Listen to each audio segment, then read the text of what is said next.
प्यारे दोस्तों, दिल थाम के बैठ जाइए, क्योंकि आज की ये वीडियो कोई कहानी नहीं बल्कि एक ऐसी दास्तान है जिसे सुनने के बाद आंखों में आंसू, दिल गमजदा और बदन में कपकपी तारी हो जाती है। आज की इस वीडियो में हम आपको करबला की पूरी कहानी शुरू से लेकर आखिर तक मुकम्मल तरीके से समझाएंगे। मगर आपसे एक गुजारिश है, क्योंकि वीडियो थोड़ी लंबी हो जाएगी और मैं चाहता हूं कि आपको पूरी दास्तान आसानी से समझा सकूं, शुरू से लेकर आखिर तक हर छोटी से छोटी तारीख बता सकूं।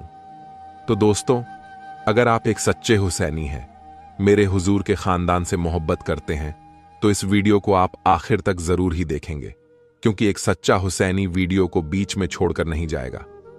तो चलिए हम शुरू करते हैं हजरत इमाम हुसैन के पैदाइश से पहले, यानी हजरत फातिमा और हजरत अली की शादी से शुरू करते।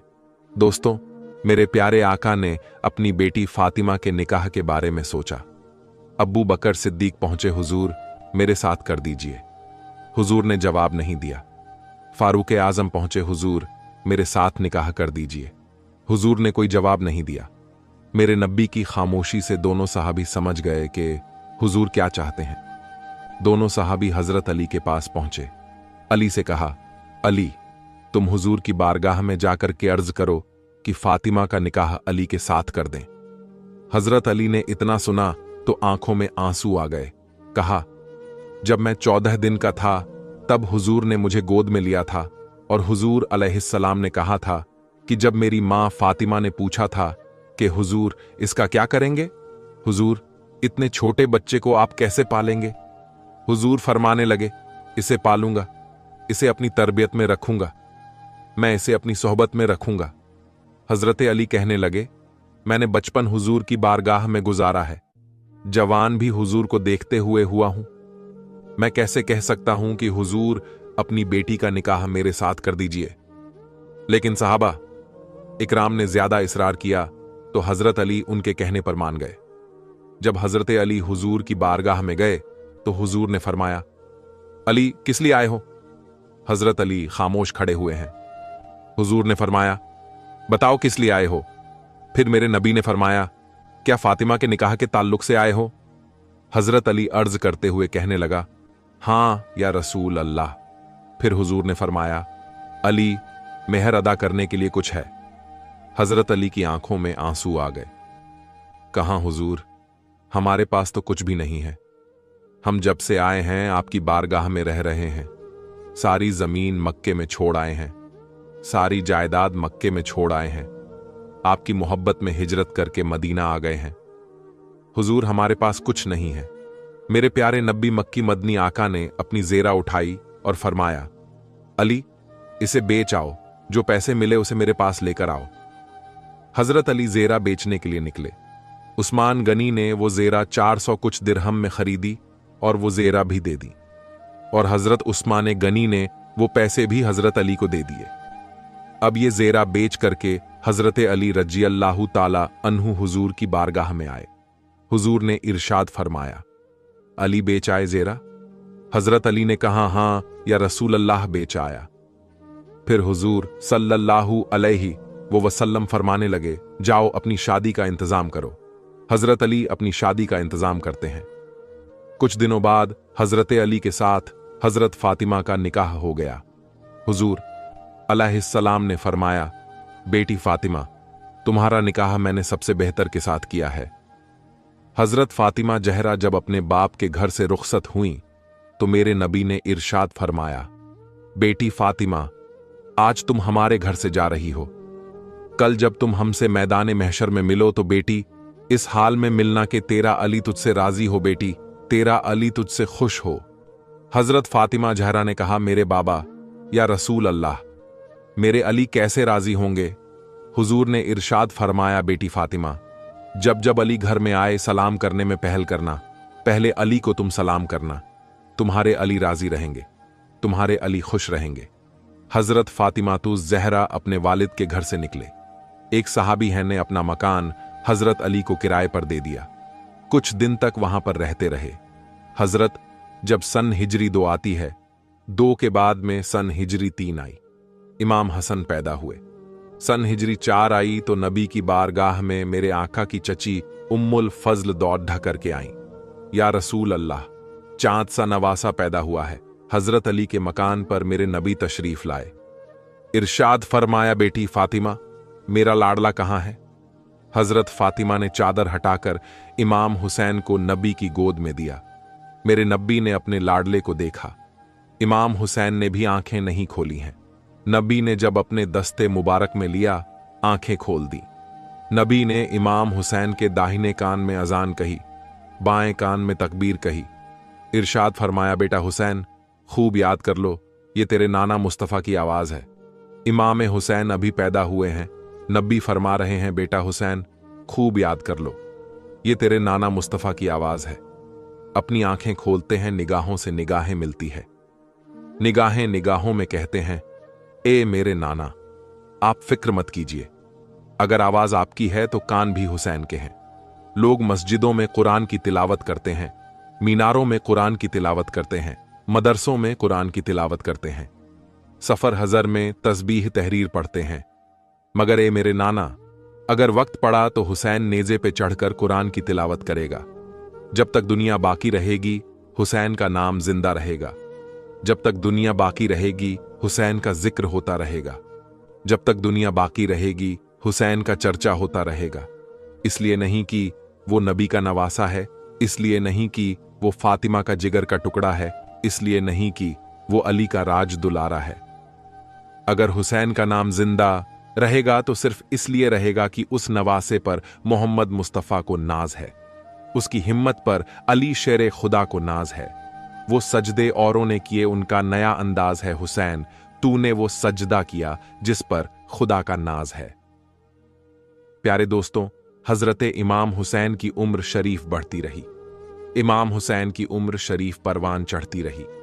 इमाम हुसैन की उम्र शरीफ जब 5 या 6 साल की होती है, मेरे आका हुजूर सल्लल्लाहु ताला अलैहि वसल्लम अपनी मस्जिद नबवी में अस्र की नमाज पढ़ा रहे हैं।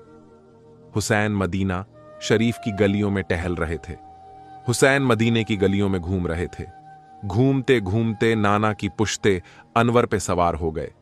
मेरे आका ने सजदे से सर को उठाना चाहा। जिब्रील आए, बोले, आका अल्लाह फरमाता है, जब तक हुसैन मर्जी से न उतर जाए, सजदे से सर को न उठाएं। मेरे आका ने वैसे तस्बीह जो पढ़ते थे, 3 मर्तबा पढ़ते थे, 7 मर्तबा पढ़ते थे, 11 मर्तबा पढ़ते थे, 21 मर्तबा पढ़ते थे, 22 मर्तबा पढ़ते थे। लेकिन आज मेरे आका ने 72 तस्बीह सजदे में पढ़ डाली। इमाम हुसैन अपनी मर्जी से उतरे और अपनी मां फातिमा के पास पहुंचे। हजरत फातिमा ने देखा, फरमाया, बेटा कहां से आ रहे हो? अर्ज किया, अम्मी मैं मस्जिद नबवी से आ रहा हूं। तुम्हारे अब्बा मेरे नाना इमाम उल अंबिया सजदे की हालत में थे। अम्मी जान, मैं उनकी पुश्त पर सवार हो गया। हजरत फातिमा ने कहा, बेटा तूने नमाज का ख्याल नहीं किया, बेटा तूने इमाम उल अंबिया होने का ख्याल नहीं किया। बेटा तू उनकी पुश्त पर सवार हो गया। अर्ज किया, हां अम्मी जान, मैं पीठ पर सवार हो गया। हजरत फातिमा से इमाम हुसैन कहते हैं, अम्मी मेरे नाना ने 72 तस्बीह पढ़ डाली। इमाम हुसैन ने जब यह कहा तो हजरत फातिमा ने कहा, बेटा तुम्हें ऐसा नहीं करना चाहिए था। इमाम हुसैन कहते हैं, अम्मी बड़े राज की बात है। कहां बेटा, क्या राज की बात है? कहां अम्मी, आज जिस नाना ने हुसैन की खातिर 72 तस्बीह सजदे में पड़ी है, उसी नाना के दीन की खातिर, उसी नाना के धर्म की खातिर, उसे नाना के मजहब की खातिर, उसी नाना की शरीयत की खातिर, उसी नाना के कुरान की खातिर मैं मैदान करबला में 72 जाननिसारों को कुर्बान करवा दूंगा। 72 जाननिसार को शहीद करवा दूंगा। अम्मी, जब तक दुनिया बाकी रहेगी तेरे लाल का जिक्र होता रहेगा। जब तक दुनिया कायम रहेगी हुसैन का चर्चा होता रहेगा। जब तक दुनिया कायम रहेगी हुसैन का नाम लिया जाता रहेगा। दोस्तों, इमाम हुसैन रज़ियल्लाहु ताला अन्हु का बचपन का जमाना है। अपनी मां फातिमा की बारगाह में हाजिर हुए। अर्ज करते हैं, अम्मी जान, सुबह ईद का दिन है और जब ईद का दिन आता है हर इंसान खुशियां मनाता है। बच्चे हो वो भी खुशियां मनाते हैं, जवान हो वो भी खुशियां मनाते हैं। औरतें हों वो भी खुशियां मनाती हैं। हर इंसान ईद के दिन खुश नजर आता है। अम्मी जान, हम इमामुल अंबिया के नवासे हैं, हम आपके लाडले हैं, हम शेर खुदा के शाहजादे हैं। अम्मी जान, हमारे पास सिर्फ एक जोड़ी कपड़े हैं और वो फटे पुराने कपड़े हैं, उन पर भी पैबंद लगा हुआ है। अम्मी, जब हम ये पुराने कपड़े पहन करके ईदगाह को जाएंगे तो अमीरों के बच्चे हमारा मजाक उड़ाएंगे, रईसों के बच्चे हमारी हंसी बनाएंगे, अमीरों के बच्चे हमारा तमाशा बनाएंगे। ये देखो, इमामुल अंबिया के नवासे आ रहे हैं। ये देखो, उसके लाडले आ रहे हैं जो तमाम वलियों का सरदार है। ये उसके लाडले आ रहे हैं जिसकी मां जन्नती औरतों की सरदार है।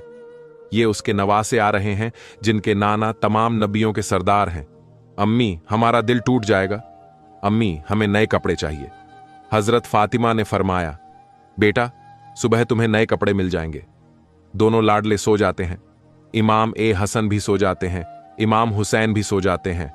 और जब फजर की नमाज हुई, हजरत फातिमा ने रब की बारगाह में अर्ज की, मौला फातिमा ने जो भी दुआ तुझसे मांगी है मौला, तूने उसे पूरा फरमा दिया है।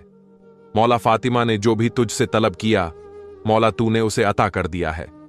हे मेरे परवरदिगार, आज फातिमा की लाज रख ले मौला, मेरे बच्चों के लिए नए कपड़े का इंतजाम फरमा दे। अपने हाथों को चेहरे पर फेरा ही था, बाहर से किसी ने आकर के दस्तक दे दी।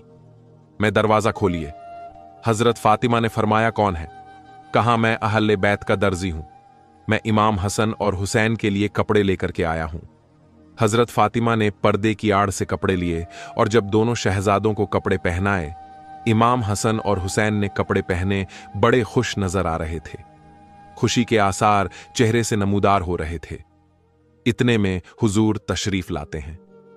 हुजूर ने इरशाद फरमाया, बेटी फातिमा, आज हमारे लाडले कितने अच्छे लग रहे हैं, आज हमारे लाडले कितने खुश नजर आ रहे हैं, आज हमारे लाडले की खुशी का आलम तो देखो। फरमाया, बेटी, ये नए कपड़े कहां से आए हैं?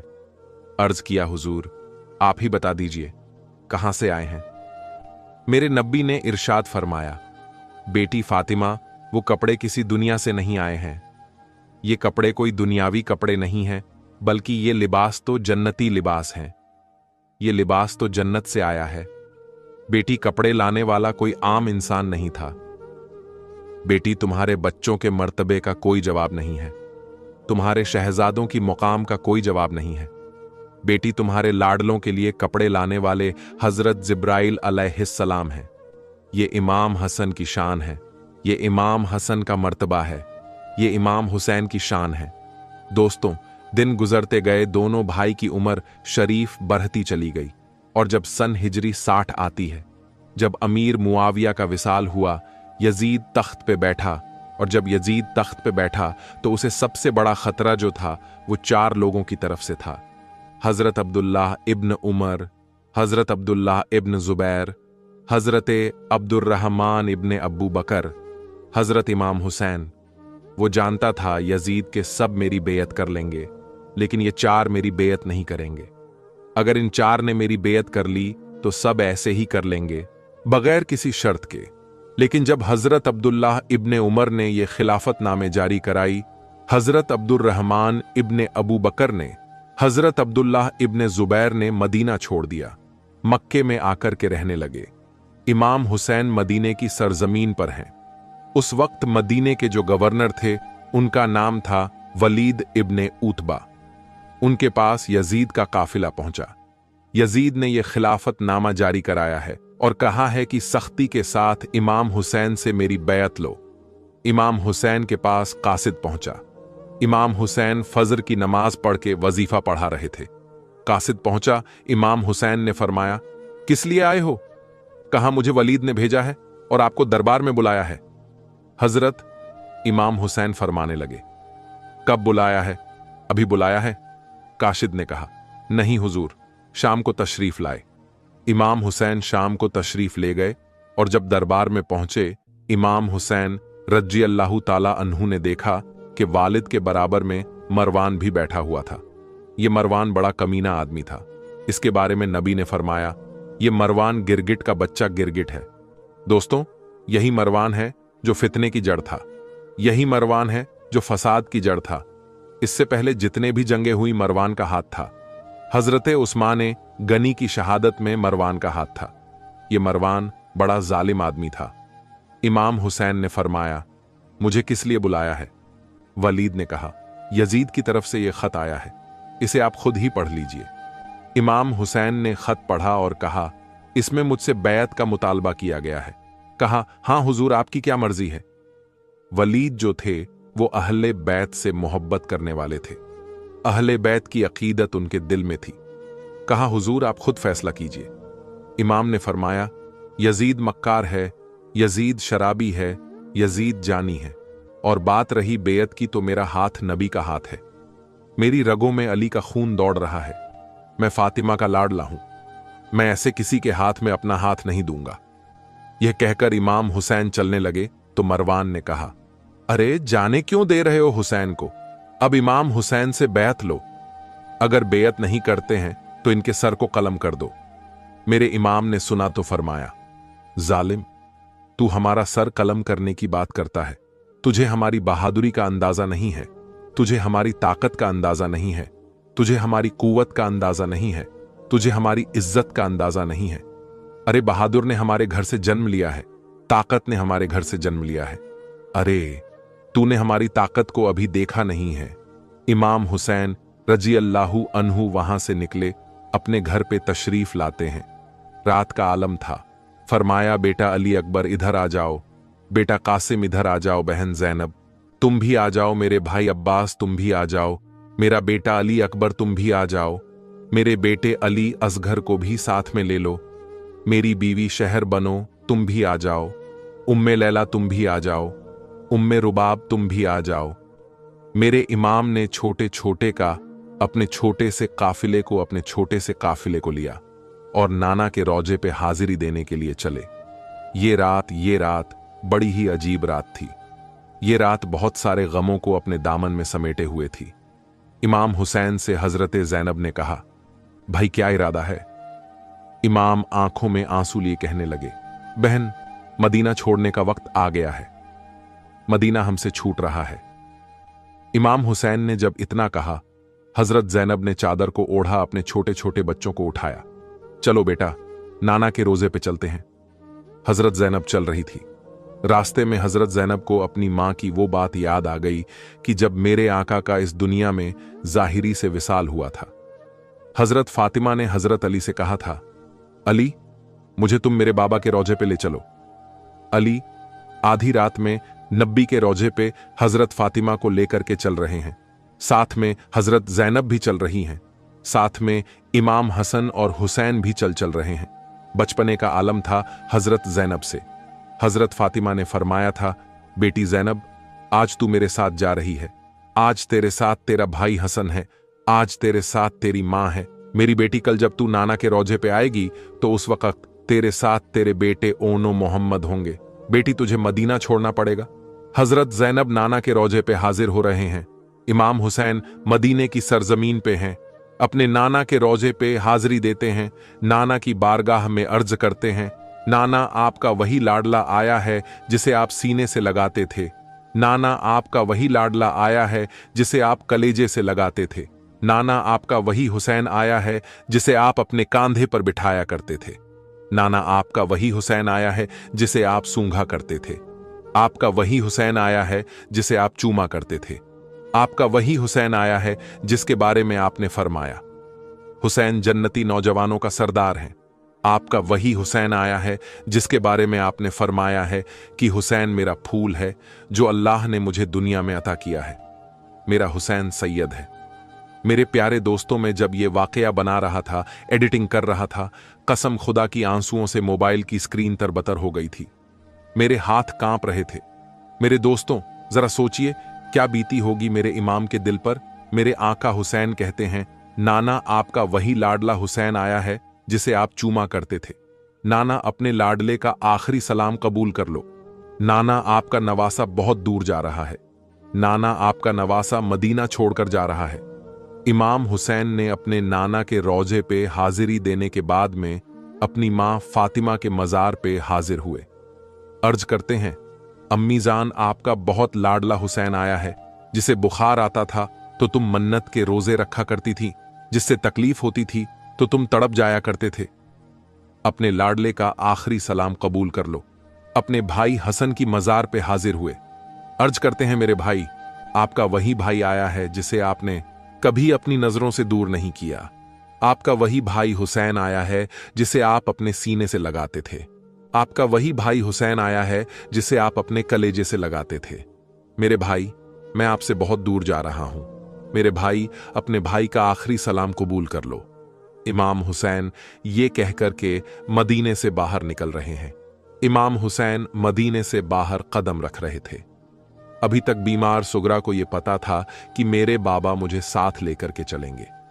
जब सवारी पे सामान बांधा गया तो इमाम हुसैन ने फरमाया, बेटी सुगरा, तेरे अंदर इतनी ताकत नहीं है, तेरे अंदर इतनी कुव्वत नहीं है, तेरे अंदर इतनी शक्ति नहीं है। बेटी, तुझे बुखार ने निढाल कर दिया है। बेटी, बड़ी आजमाइश का सफर है। बेटी, बड़ी दिक्कतों का सफर है। बेटी, बड़ा लंबा सफर है। बेटी, बड़ी कांटों का सफर है। मेरी बेटी, तू हमारे साथ कदम से कदम मिलाकर नहीं चल पाएगी। बेटी, तेरे अंदर इतनी ताकत नहीं है कि तू हमारे साथ चल सके। बेटी, तू मदीने में रहना। इतना सुनना था। हजरत सुगरा की आंखों से आंसू निकल पड़े। मेरे बाबा मुझे छोड़ करके जा रहे हो। मेरे बाबा, मदीने में मुझे कौन संभालेगा? मेरे बाबा, मैं तकलीफ में हूं। मेरी मदीने में तीमारदारी कौन करेगा? मेरे बाबा, मदीने में मेरी देखभाल कौन करेगा? मेरे बाबा, मुझे मदीने में किसके सहारे छोड़ करके जा रहे हो? मैं बाबा कहकर किसको पुकारूंगी? मैं अली असगर को कैसे देखूंगी? मैं अली अकबर को कैसे देखूंगी? मैं अपने भाई कासिम को कैसे देखूंगी? मेरे बाबा, मुझे भी साथ ले चलो। इतना कहा, सुगरा बेहोश हो जाती है। इमाम हुसैन ने पानी के छींटे मारे। सुगरा को होश आया। कहा, बेटी, तू यहीं पर रह, हमें जाने दे। कहा, बाबा, मैं चल सकती हूं। सुगरा खड़ी हुई, चंद कदम चल करके दिखाया। कहा, बाबा, मैं चल सकती हूं, मेरे अंदर इतनी ताकत है। कहां और बेहोश हो गई। इमाम हुसैन ने कहा, बेटी, तेरे अंदर इतनी ताकत नहीं है कि तू हमारे साथ चल सके। बेटी, तेरे अंदर इतनी इतनी इतनी कुव्वत नहीं है कि तू हमारे साथ सफर कर सके।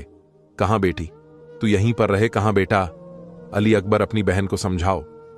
अली अकबर ने कहा, मेरी प्यारी बहन सुगरा, 1 महीने के बाद आऊंगा, तुझे ले चलूंगा। हजरत सुगरा ने कहा, ठीक है भाई, वादा करते हो? कहा, हां बहन, वादा करता हूं।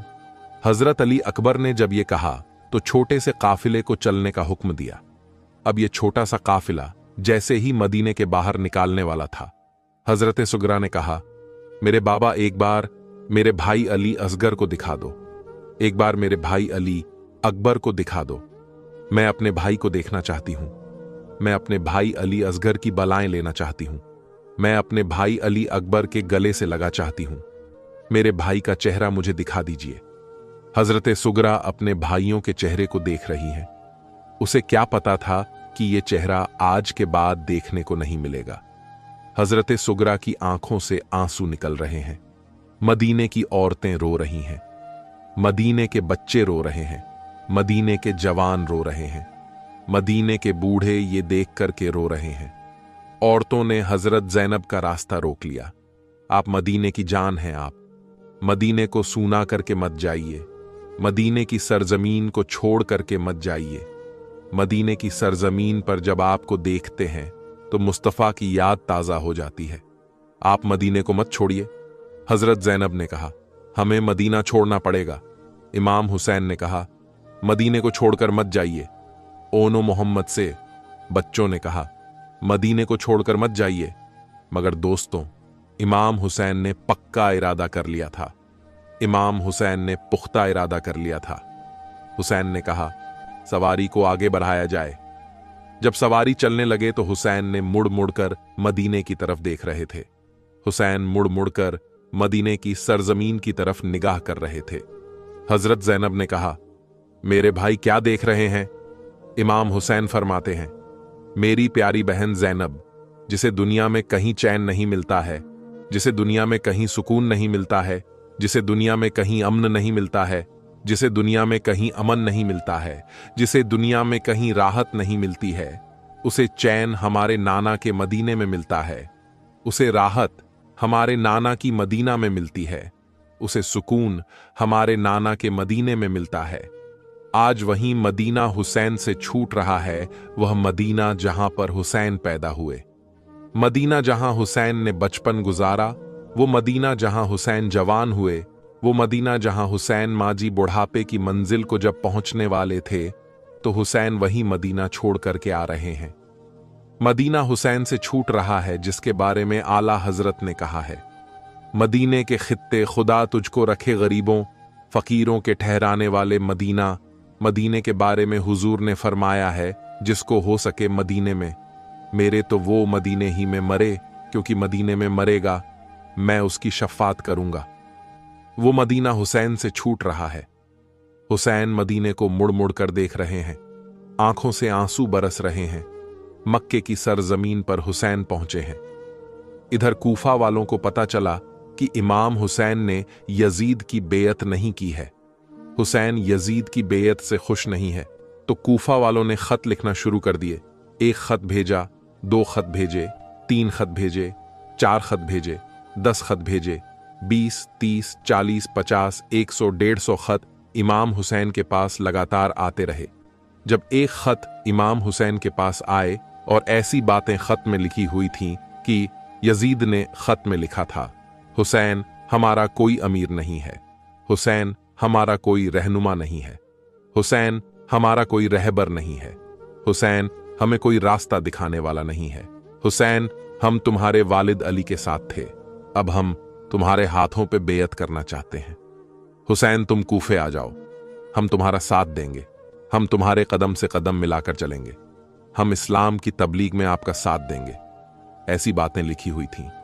इमाम हुसैन ने हजरत अब्दुल्लाह इब्ने उमर को बुलाया, अब्दुर्रहमान इब्ने अब्बू बकर को बुलाया, अब्दुल्लाह इब्ने जुबैर को बुलाया, कहा ऐसा ऐसा खत कूफा वालों की तरफ से आया है। इन तीनों ने कहा कूफा वालों में वफा नहीं है, कूफा वाले वफादार नहीं हैं, उनकी गद्दारी बहुत मशहूर है, तुम्हारे वालिद के साथ गद्दारी कर चुके हैं, वो तुम्हारा साथ क्या देंगे। इमाम हुसैन ने फरमाया 150 खत आए हैं, कोई ऐसे ही नहीं लिख देगा, कोई बात जरूर है जो मुझे बुलाया जा रहा है। इमाम हुसैन ने कहा इसकी तस्दीक के लिए मैं अपने भाई मुस्लिम इब्ने अकील को भेजता हूं।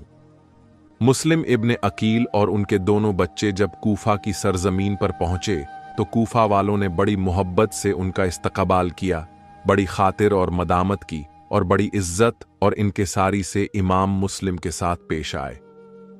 पूरे कूफा वाले इमाम मुस्लिम के हाथों पर बैत हो जाते हैं।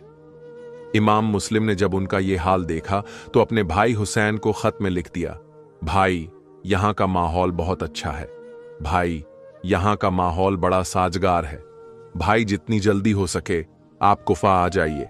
इधर यजीद की तरफ से इब्ने जियाद गवर्नर बन के कूफा आ गया।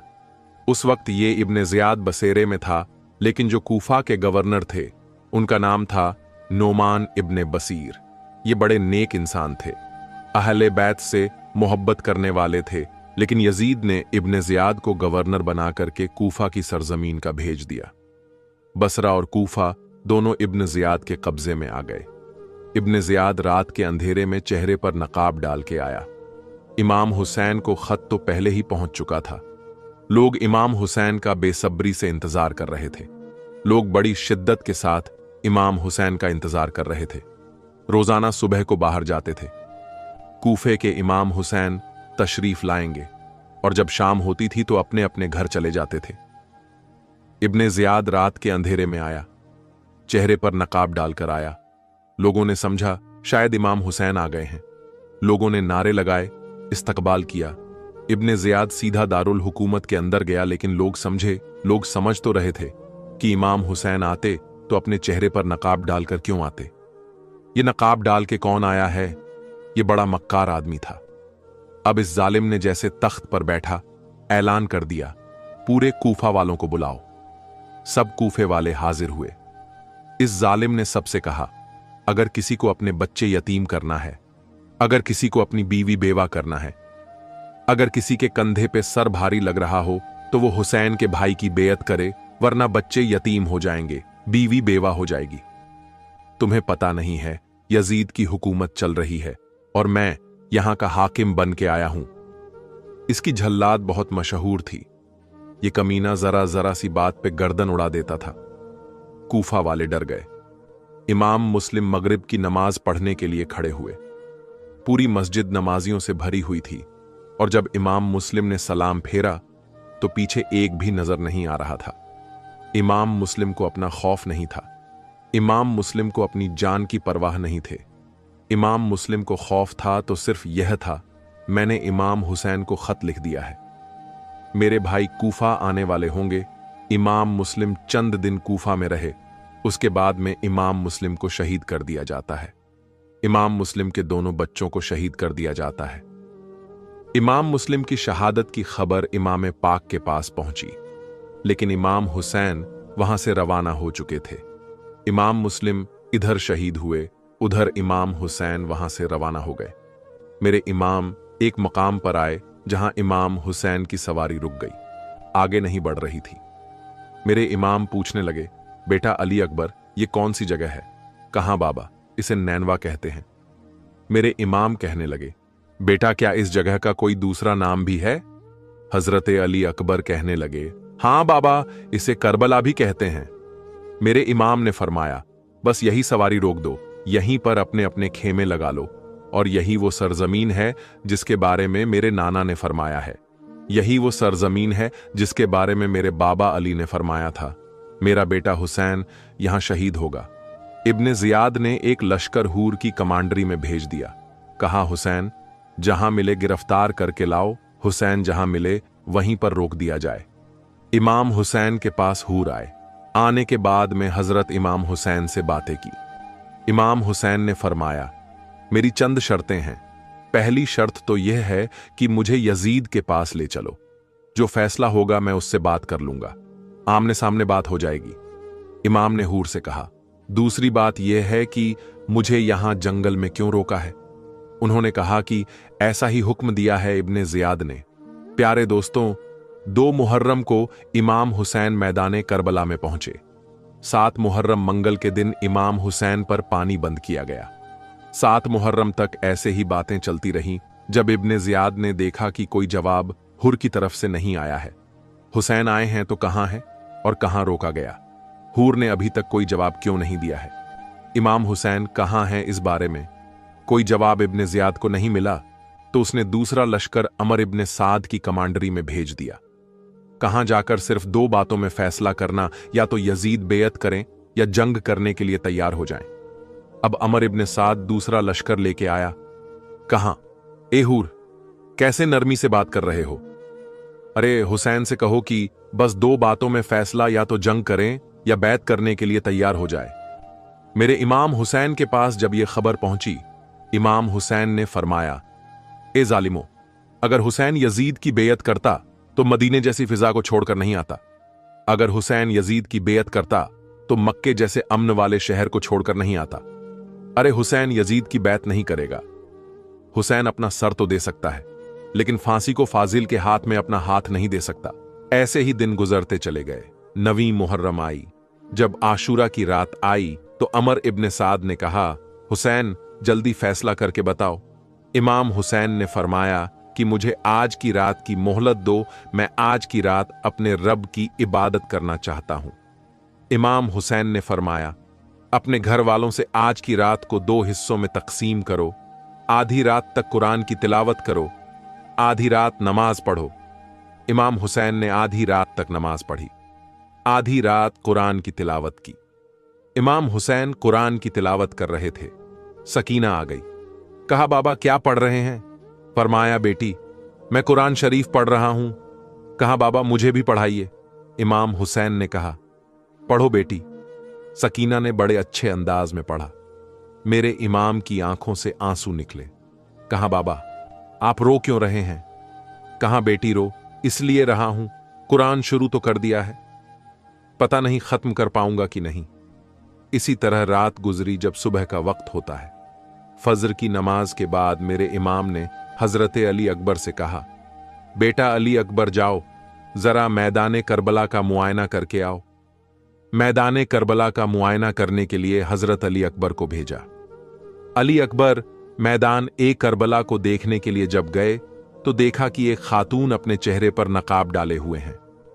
मैदाने करबला से कंकरी उठा करके अपने दामन में रख रही हैं, कंकरी अपने दामन में समेट रहे हैं। हजरत अली अकबर ने देखा, वापस आ गए। कहा, बेटा क्या देख के आए हो?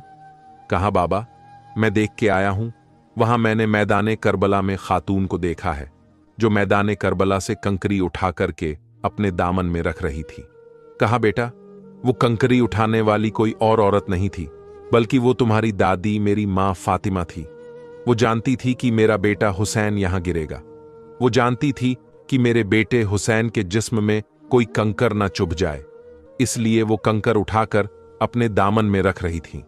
इमाम हुसैन रज़ियल्लाहु ताला अन्हु मैदाने करबला में हैं। यजीदियों से फरमाते हैं, ए जालिम यजीद, तुम रसूलुल्लाह का गुलशन उजाड़ने के चक्कर में हो, तुम फातिमा का आंचल फाड़ने के चक्कर में हो, तुम ज़ैनब की चादर तक को लूटने की कोशिश कर रहे हो। मेरे इमाम ने उन जालिमों से फरमाया, ए जालिम यजीद, ये बताओ मैंने कभी नाना का कलमा छोड़ा? यजीदियों ने कहा, नहीं। हुसैन फरमाते हैं, क्या मैंने कभी किसी को सताया? यजीदियों ने कहा, नहीं। हुसैन फरमाते हैं, क्या मैं कभी जिना शराब के करीब गया? यजीदियों ने कहा, नहीं। हुसैन फरमाते हैं, जब मैंने जुल्म नहीं किया, जब मैं शराब के करीब नहीं गया, जब मैंने किसी की अमानत में खयानत नहीं की, जब मैंने किसी पर सितम नहीं किया, जब मैंने किसी को सताया नहीं, तो तुमने मेरा पानी क्यों बंद किया है? तुमने मेरा खाना क्यों बंद किया है? तुमने मुझे बीच जंगल में क्यों रोका है? तो यजीदियों ने कहा, हुसैन आप यजीद की बेयत कर लीजिए, जिंदगी की खैरात दे दी जाएगी। यजीद की बेयत कर लीजिए, आपको पानी दे दिया जाएगा। हुसैन फरमाता है, जालिमों, हुसैन यजीद की बैत नहीं करेगा। हुसैन अपना सर तो दे सकता है, लेकिन शराबी के हाथ में अपना हाथ नहीं दे सकता। जंग के तरीके शुरू हुए। मेरे इमाम ने अपने खानदान वालों से फरमाया, तुम्हारा इम्तिहान शुरू हो गया है। अली अकबर बोले, बाबा क्या हम हक पर नहीं हैं? फरमाया, बेटा तुम हक पर हो, तुम अली की औलाद हो, नबी के नवासे हो। इसी तरह वक्त गुजरता गया। इधर मैदाने करबला में अमर इब्न साद ने ऐलान किया, ए यजीदियों, अभी हुसैन दूसरों के बाल बच्चों को कुर्बान कर रहे हैं।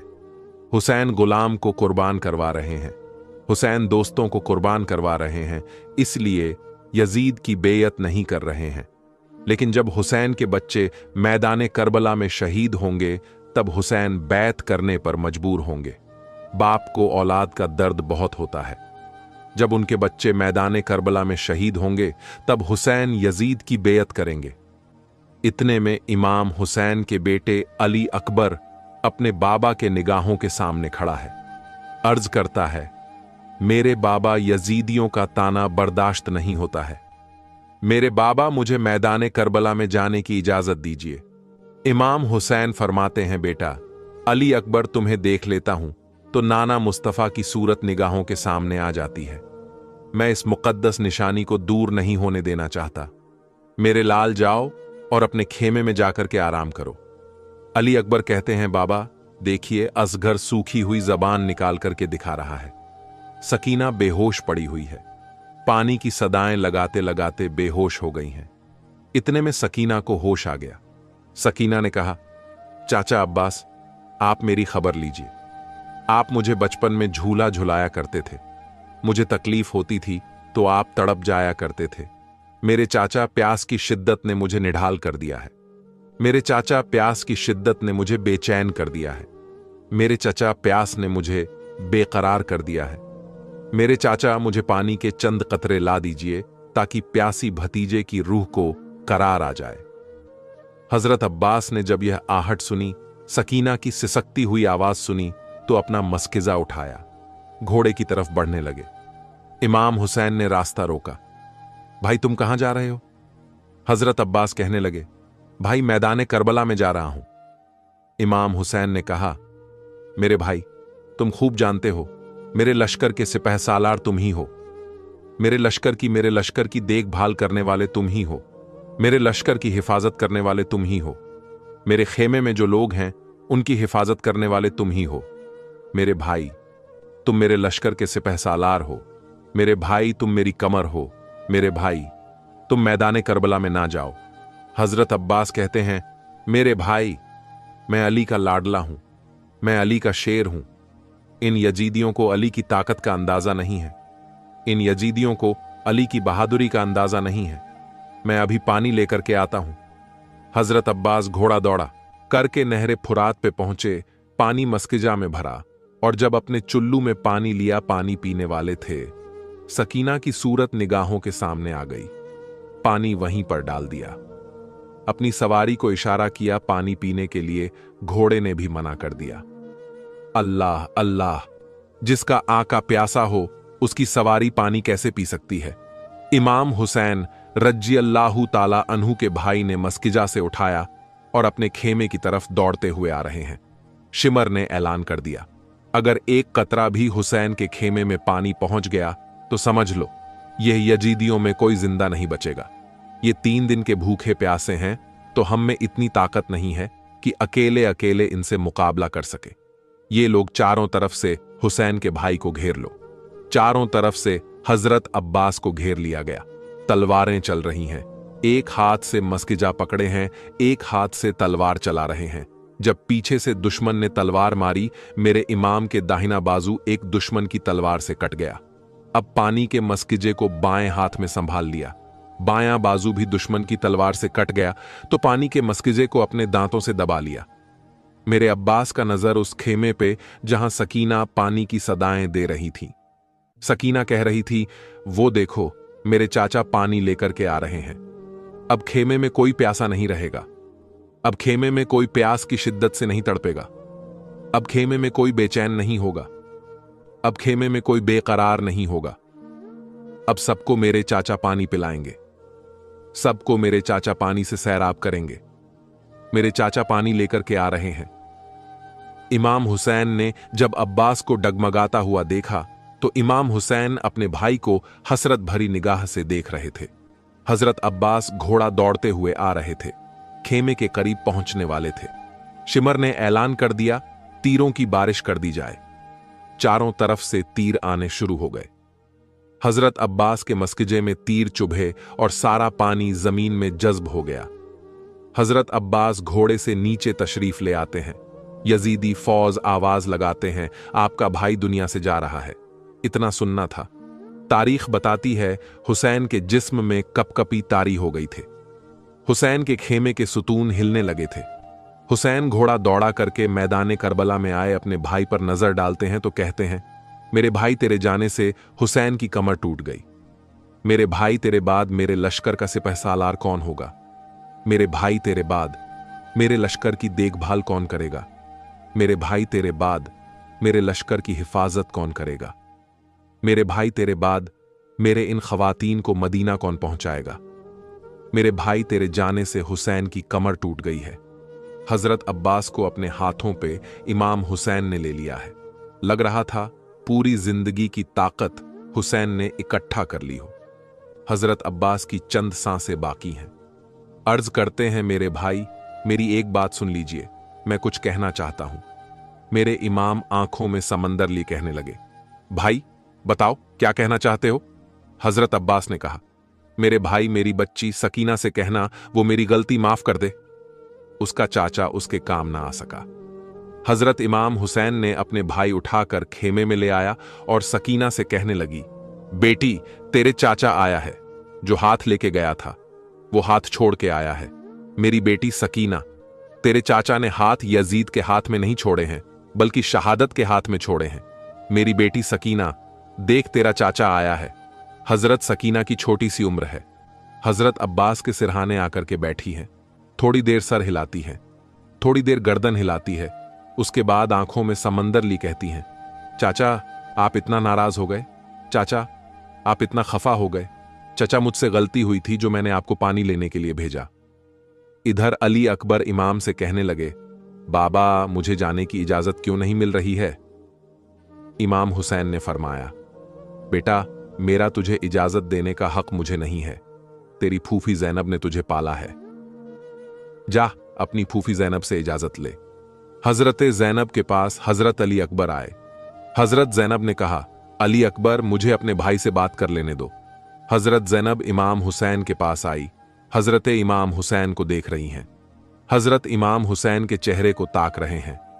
इमाम हुसैन ने कहा, बहन, आज क्या देख रही हो? कहा, भाई, एक बात बताओ, एक चीज मांग रही हूं, वादा करो, दे सकते हो कि नहीं दे सकते हो?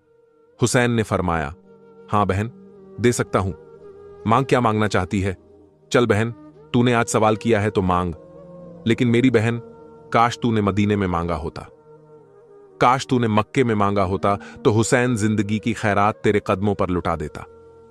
लेकिन मांग मेरी बहन, तूने पहली बार मुझसे सवाल किया है, तेरा भाई देगा। हजरत जैनब ने कहा, मेरे भाई, मैं तुझसे दौलत नहीं मांगूंगी। मेरे भाई, मैं तुझसे शरबत नहीं मांगूंगी। मेरे भाई, मैं तुझे जमीन जायदाद का सवाल नहीं करूंगी। मेरे भाई, बस मेरे बच्चों को मैदाने करबला में जाने की इजाजत दे दो, मैं ये मांगना चाहती हूं। इमाम हुसैन ने कहा, मेरी बहन, तूने ये क्या मांग लिया? मैं किस मुंह से अपने छोटे छोटे भांजों को मैदाने करबला में भेज दूं? इमाम हुसैन ने कहा, मेरी बहन, तू कुछ और मांग ले, हुसैन से कुछ और सवाल कर ले। कहा, नहीं मेरे भाई, तुमने वादा किया है कि मैं दूंगा। तुझे कहा मेरे भाई, मैं तो तुमसे सिर्फ इतना मांगती हूं कि मेरे बच्चों को मैदाने करबला में भेज दो। हुसैन ने छोटे छोटे भांजों को सीने से लगाया, फरमाया, जाओ मेरे भांजे जाकर के दिखा दो, इन यजीदियों के अली की ताकत का अंदाजा क्या है। मेरे इमाम के दोनों भांजे छोटी छोटी तलवारें लेकर के मैदाने करबला में आए। अमर इब्ने साद ने कहा, अरे हुसैन बच्चों को भेज रहे हो, हुसैन कोई जवान नहीं बचा है। उन दोनों बच्चों ने कहा, ए जालिमों, मेरे मामू को ताना मत दो, अभी हुसैन के भांजे जिंदा हैं।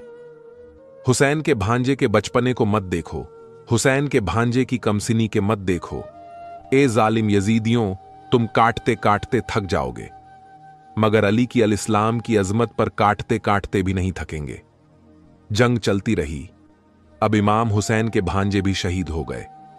जब सभी शहीद हो गए तो मेरे इमाम खेमे में आते हैं तो देखते हैं कि 6 माह का दूध पिता अली असगर प्यास से तड़प रहा है, अपनी नाजुक सी जुबान को होंठों पर फेर रहा है। हजरत जैनब कहने लगी, भाई, यजीदों का दुश्मनी हमसे है, क्या पता इस 6 माह के बच्चे पर तरस खाके कोई एक कतरा पानी दे दे। मेरे इमाम ने दिल में पत्थर रखकर अली असगर को गोद में लेते हैं। इमाम हुसैन अलैहिस्सलाम अली असगर का सर चूमते हैं और फरमाते हैं, मेरी बहन जैनब, मैं असगर को पानी पिला के आता हूं। रसूल अल्लाह सल्लल्लाहु अलैहि व आलिहि वसल्लम का नवासा हुसैन इब्ने अली अपने 6 माह के अली असगर को गोद में लेकर मैदाने करबला में आते हैं और कहते हैं, ए यजीदियो, तुम्हारी जंग अगर है तो रसूल अल्लाह के इस नवासे से है। इस मासूम 6 माह का बच्चे ने तुम्हारा क्या बिगाड़ा है?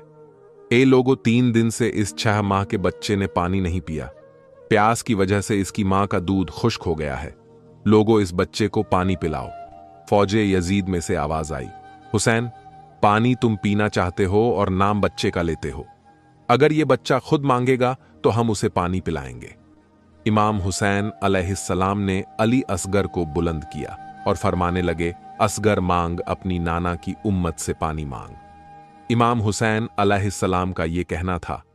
अली असगर के लब हिले और अली असगर फरमाने लगे, लोगों, मैं तुम्हारे रसूल के गुलशन का छोटा सा फूल हूं, मेरी रगों में तुम्हारे रसूल का खून बहता है।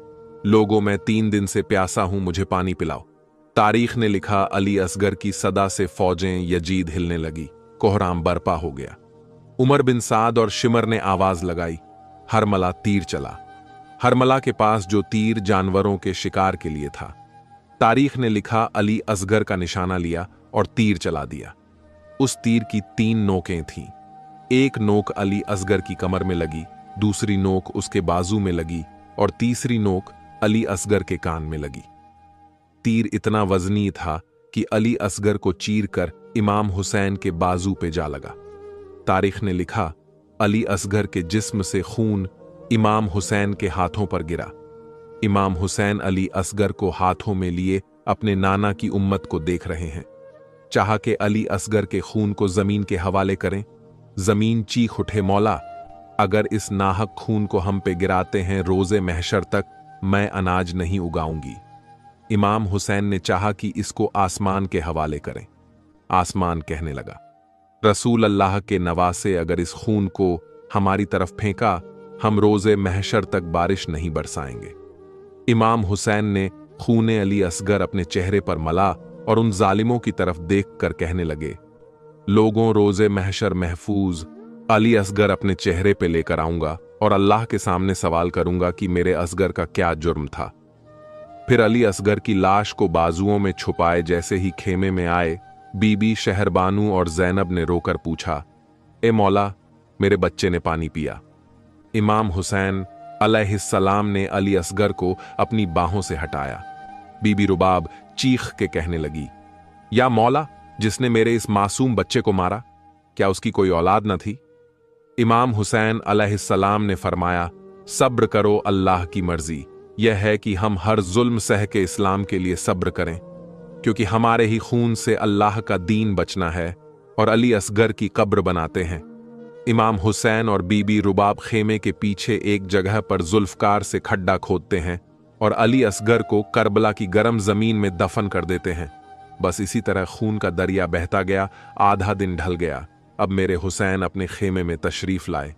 एक पुराना संदूक खोला, नाना मुस्तफ़ा का अमामा निकाला, सर पर बांधा। इमाम हुसैन ने अपने बाबा अली के तलवार जुल्फिकार हाथ में ली। हजरत जैनब ने एक पुरानी गठरी खोली और उसमें से एक चादर निकाली। कहा, बहन, ये क्या है? कहा, भाई, ये मेरी मां फातिमा की चादर है, इसी दिन के लिए संभल के रखी थी। आज मैं आपके कमर में पट्टा बांधना चाहती हूं। मेरे इमाम दूल्हा बने हैं। इसके बाद इमाम ने खेमे वालों को इकट्ठा करके कहते हैं, ए मेरी प्यारी बहन जैनब, तूने मदीने से लेकर मक्के तक, तूने मक्के से लेकर करबला के रेगिस्तान तक अपने भाई का साथ दिया। हर मुकाम पे सब्र से काम लेती रही। तेरा भाई तुझसे कुछ वसीयत करना चाहता है, तेरा भाई तुझसे कुछ वसीयत लेना चाहता है। मेरी बहन, जब तू अपने भाई के जिस्म पे तलवार लगते देखे तो सब्र करना। जब तू अपने भाई के जिस्म पर नेजे लगते देखे तो सब्र करना। जब तू अपने भाई के सर को नेजे पे बुलंद देखे तो सब्र करना। जब तू अपने भाई के जिस्म पर बरछी चलते देखे तो सब्र करना। ए मेरी प्यारी बहन जैनब, तूने करबला का खूनी मंजर देखा है, तूने अपने बच्चों की शहादत देखी है, तूने भाई अब्बास के बाजू कलम होते हुए देखे हैं, तूने अली असगर के हलक में तीर पेवस्त होता हुआ देखा है। मेरी बहन, जैसे तूने उनकी शहादत पे सब्र किया है, ऐसे ही अपने भाई की शहादत पे भी सब्र करना। इमाम हुसैन ने अपनी बीवी शहरबानू को सीने से लगाया। फरमाया, मेरी प्यारी बीबी शहरबानू, तू एक बादशाह की बेटी है। तू जब से मेरी निकाह में आई, तूने मुझे कभी नाराज नहीं किया। तूने हमेशा अपने शौहर को खुश रखा। तेरा शौहर तुझसे वसीयत करता है, जब तू अपने शौहर को शहीद होता हुआ देखे तो सब्र करना। अपने शौहर के जिस्म पे तलवार लगते देखो तो सब्र करना। अपने शौहर के जिस्म पर नेजे लगते देखे तो सब्र करना। अपने शौहर के जिस्म पर बरछी लगाते देखें तो सब्र करना। इमाम हुसैन अपने बीबी शहरबानू को दिलासा देते हैं। उसके बाद इमाम हुसैन ने देखा इमाम जैनुल आबेदीन खड़े हुए। बाबा, अब भी आपका जवान बेटा मौजूद है। मेरे होते हुए आप मैदान करबला में नहीं जा सकते। बाबा, मुझे मैदान करबला में जाने दीजिए। इमाम हुसैन ने फरमाया, बेटा, तुम्हारा वक्त अभी नहीं आया है। तुमसे मेरी नस्ल का सिलसिला चलेगा, तुमसे मेरे सैयदों का सिलसिला चलेगा, तुमसे मेरी नस्ल आगे बढ़ेगी। मेरे लाल, तुम ही मदीने इस काफिले को मदीने में पहुंचोगे। मेरे लाल, तुम इस काफिले की हिफाजत करना। मेरे लाल, इन ख्वातीन को मदीना तुम ही पहुंचाओगे। इमाम हुसैन ने इतना कहा और अपने खेमे से बाहर निकले। हजरत जैनब ने कहा, मेरे भाई जब नाना मुस्तफ़ा मेराज को तशरीफ ले गए थे, जब दूल्हा बने थे, उनकी सवारी की लगाम, उनके बुराक की लगाम जिब्रील और मीकाइल ने थामी थी। और जब बाबा अली मैदाने जंग में जाते थे तो उनके घोड़े की लगाम आप पकड़ते थे और भाई हसन पकड़ते थे। मेरे भाई, अब तो कोई नहीं बचा है। अब आप मैदाने करबला में जा रहे हैं, दूल्हा बने हुए हैं। इजाजत दो, आपकी बहन आपकी सवारी की लगाम पकड़े। इमाम हुसैन घोड़े पर सवार हुए। घोड़े को एड़ लगाई, आगे चलने के लिए कहा, चल मेरे गाजी मैदाने करबला में चलते हैं। इमाम हुसैन ने घोड़े को एड़ लगाई, लेकिन घोड़ा आगे बढ़ने का नाम नहीं ले रहा है। इमाम हुसैन ने कहा, आगे क्यों नहीं बढ़ता है मेरे गाजी, मेरे घोड़े, मेरी सवारी? क्या तू यजीदियों से डर गया है? क्या तू यजीदियों की तलवारों से डर गया? क्या तू यजीदियों के नेजे देख के डर गया? क्या तू यजीदियों की बर्छी देख के डर गया? मेरे गाजी आगे क्यों नहीं बढ़ता है? घोड़े ने अपनी जबान में कहा, मेरे आका, मैं आगे कैसे बढ़ सकता हूं? मेरे पैरों में सकीना ने लगाम डाल दी है, मेरे पैरों को सकीना ने पकड़ लिया है, मैं आगे कैसे बढ़ सकता हूं? इमाम हुसैन ने नीचे देखा। सकीना ने दोनों हाथों से घोड़े की टांगों को पकड़ लिया था। इमाम हुसैन नीचे तशरीफ ले आए, फरमाया, बेटी आज क्या बात है? तू हमें मैदाने करबला में क्यों नहीं जाने दे रही है? हजरत सकीना ने कहा, मेरे बाबा, आप वहां जा रहे हैं जहां पर भाई अली असगर गए, लौट कर नहीं आए, जहां कासिम गए, लौट कर नहीं आए, जहां अली अकबर गए, लौट कर नहीं आए, जहां चाचा अब्बास गए, लौट कर नहीं आए, जहां ओनो मोहम्मद गए, लौट कर नहीं आए। मेरे बाबा, आप हमें किसके सहारे छोड़कर जा रहे हैं? मेरे बाबा, आपके बाद हम बाबा किसको पुकारेंगे? इमाम हुसैन फरमाते हैं, बेटी, तेरे भाई जैनुल आबिदीन वह तुझे मदीना पहुंचाएंगे। मेरी बेटी, मुझे मैदाने करबला में जाने दे। मेरी बेटी, मैदाने करबला में जा रहा हूं। मेरी बेटी, तू सब्र से काम लेती रहना बेटी, अभी तुझे बहुत मंजिलों को तय करना है। बेटी, बड़ी सख्त का सफर है। बेटी, बड़ी दिक्कतों का सफर है। बेटी, बड़ी मुसीबतों का सफर है। बेटी, बड़ी परेशानियां का सफर है। बेटी, अभी तो यजीद की जेल में भी जाना है। बेटी, अभी तो इन जालिम यजीदियों की बहुत जुल्मों सितम को तुम्हें बर्दाश्त करना है। मेरी बेटी, सब्र से काम लेती रहना। मेरी बेटी, हर मुकाम पे सब्र करती रहना। हुसैन मैदाने करबला में आते हैं, यजीदियों से फरमाते हैं, जालिम यजीदियों, तुमने सुबह से लेकर के अब दोपहर तक तुमने मेरे खानदान के एक एक फर्द को शहीद कर दिया है। अब मैं बचा हूं नबी का आखिरी नवासा, मैं नबी का लाडला बचा हूं। जालिम यजीद, जो तुम मेरे खून के प्यासे क्यों हो? जालिम यजीद, तुम क्यों मुझे शहीद करना चाहते हो? यजीदियों ने कहा, हुसैन यजीद की बेयत कर लो, तुम्हें छोड़ दिया जाएगा। हुसैन यजीद की बेयत कर लो, तुम्हें पानी दे दिया जाएगा। हुसैन यजीद की बेयत कर लो, तुम्हें जिंदगी की खैरात दे दी जाएगी। मेरे आका हुसैन फरमाते हैं, ए जालिम यजीदियों, अगर हुसैन यजीद की बेयत करता तो अपने 6 माह के असगर को नहीं लाता। हुसैन अगर यजीद की बेयत करता तो अली अकबर को कुर्बान नहीं कर पाता। हुसैन अगर यजीद की बेयत करता तो भाई अब्बास को मैदाने करबला में नहीं भेजता। हुसैन अपना सर तो दे सकता है, लेकिन बातिल के हाथ में हाथ नहीं दे सकता। अल्लाह है जिसके बाप ने खैबर के गेट को उखाड़ा हो, जिसके बाप के सामने आते हुए बड़े बड़े बहादुरों के पसीने छूट जाते थे, जिसके बाप का नाम सुनकर के बड़े बड़े बहादुर मैदान छोड़ जाते थे, उन्हीं का लाडला मैदाने करबला में खड़ा है। हुसैन मैदाने करबला में खड़े हैं, जुल्फिकार हैदरी हाथों में है। हुसैन की तलवार बिजली की तरह चमक रही थी, बिजली की तरह गरज रही थी और गाजर मूली की तरह यजीदियों को काट रही थी। हुसैन ने यजीदियों पे हमला किया, मैं मना पे हमला किया, मैं मना साफ कर दिया। मैं सरा पे हमला किया, मैं सरा साफ कर दिया। लश्कर के कल्ब पे हमला किया, लश्कर के कल्ब का सफाया कर दिया। अमर इब्ने साथ घबरा गया, डरते हुए कहने लगा, अरे रोको।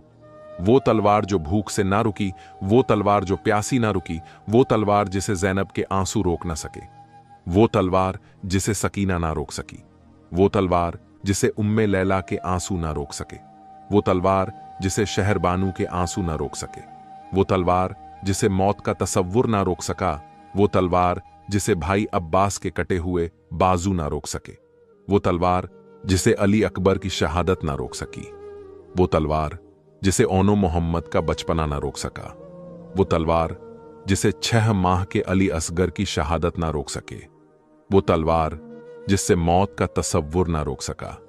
हुसैन की वही तलवार चलते चलते रुक जाती है, मगर भूख की वजह से नहीं रुकी है, प्यास की वजह से नहीं रुकी है, ज़ैनब के आंसू देखकर नहीं रुकी है, शहरबानों की मोहब्बत की वजह से नहीं रुकी है, उम्मे लैला के आंसू देखकर नहीं रुकी है, सकीना की आर्जी की वजह से नहीं रुकी है, हुसैन की तलवार भाई अब्बास के कटे हुए बाजू देखकर नहीं रुकी है, अली अकबर की शहादत देखकर नहीं रुकी है, ओनो मोहम्मद की शहादत देखकर नहीं रुकी है, अली असगर की शहादत देखकर नहीं रुकी है, ज़ैनब की मोहब्बत की वजह से नहीं रुकी है, हुसैन की तलवार अहले बैत की मोहब्बत की वजह से नहीं रुकी है, अपने घर वालों की मोहब्बत की वजह से नहीं रुकी है, भूख की वजह से नहीं रुकी है। अगर हुसैन की तलवार रुकी है तो 2 रकत नमाज के लिए रुकी है। हुसैन जाते जाते हमको ये सबक दे रहे हैं। हुसैन का आखिरी पैगाम सुनते जाओ मुसलमानों। मेरे आका हुसैन मैदान करबला से अपने नाना की गुनाहगार उम्मत को ये पैगाम दे रहा है कि तुम एयर कंडीशन रूम में रह के नमाज नहीं पढ़ते, तुम अच्छे खासे हो के नमाज नहीं पढ़ते, तुम सेहतमंद हो के नमाज नहीं पढ़ते, तुम खाना खाते नमाज नहीं पढ़ते, तुम पानी पीते नमाज नहीं पढ़ते, तुम सही सालिम हो के नमाज नहीं पढ़ते। अरे तेरा हुसैन मैदान करबला में भूखा प्यासा नमाज को नहीं छोड़ता। मेरे आका हुसैन मैदान में जख्मों से चूर 22,000 यजीदियों को जहन्नम पहुंचा चुके थे।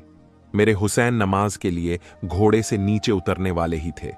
मेरे इमाम के जिस्म मुबारक जख्मों से बदन चूर, तीरों से पूरा जिस्म मुबारक ढाका हुआ मेरे आका हुसैन सवारी से नीचे तशरीफ लाने वाले थे। मेरे इमाम के उस घोड़े पर कुर्बान हो जाए उसे भी पता है।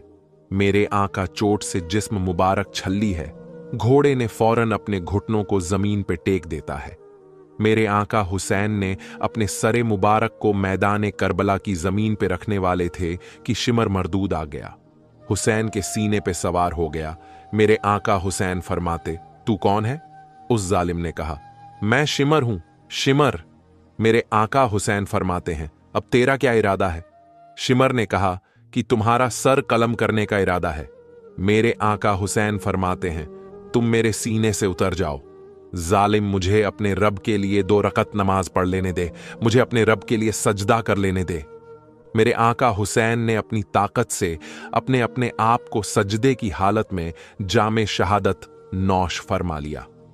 अब बताओ, मैं यहां आपसे यह पूछना चाहता हूं, मेरे आका हुसैन ने खुद जामे शहादत नोश किया है।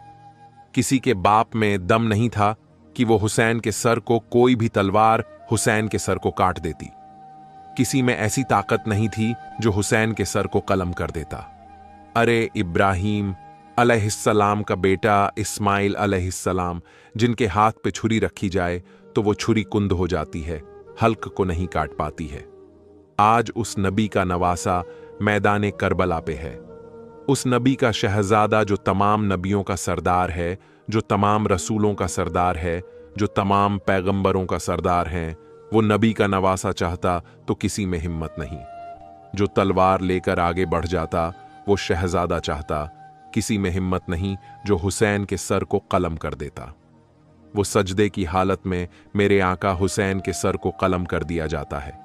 जैसे ही मेरे आका हुसैन के सर मुबारक को तन से जुदा किया गया था, आसमान के सूरज ने मुंह छुपा लिया, चांद ने अपना मुंह छुपा लिया, सितारों ने चमकना बंद कर दिया।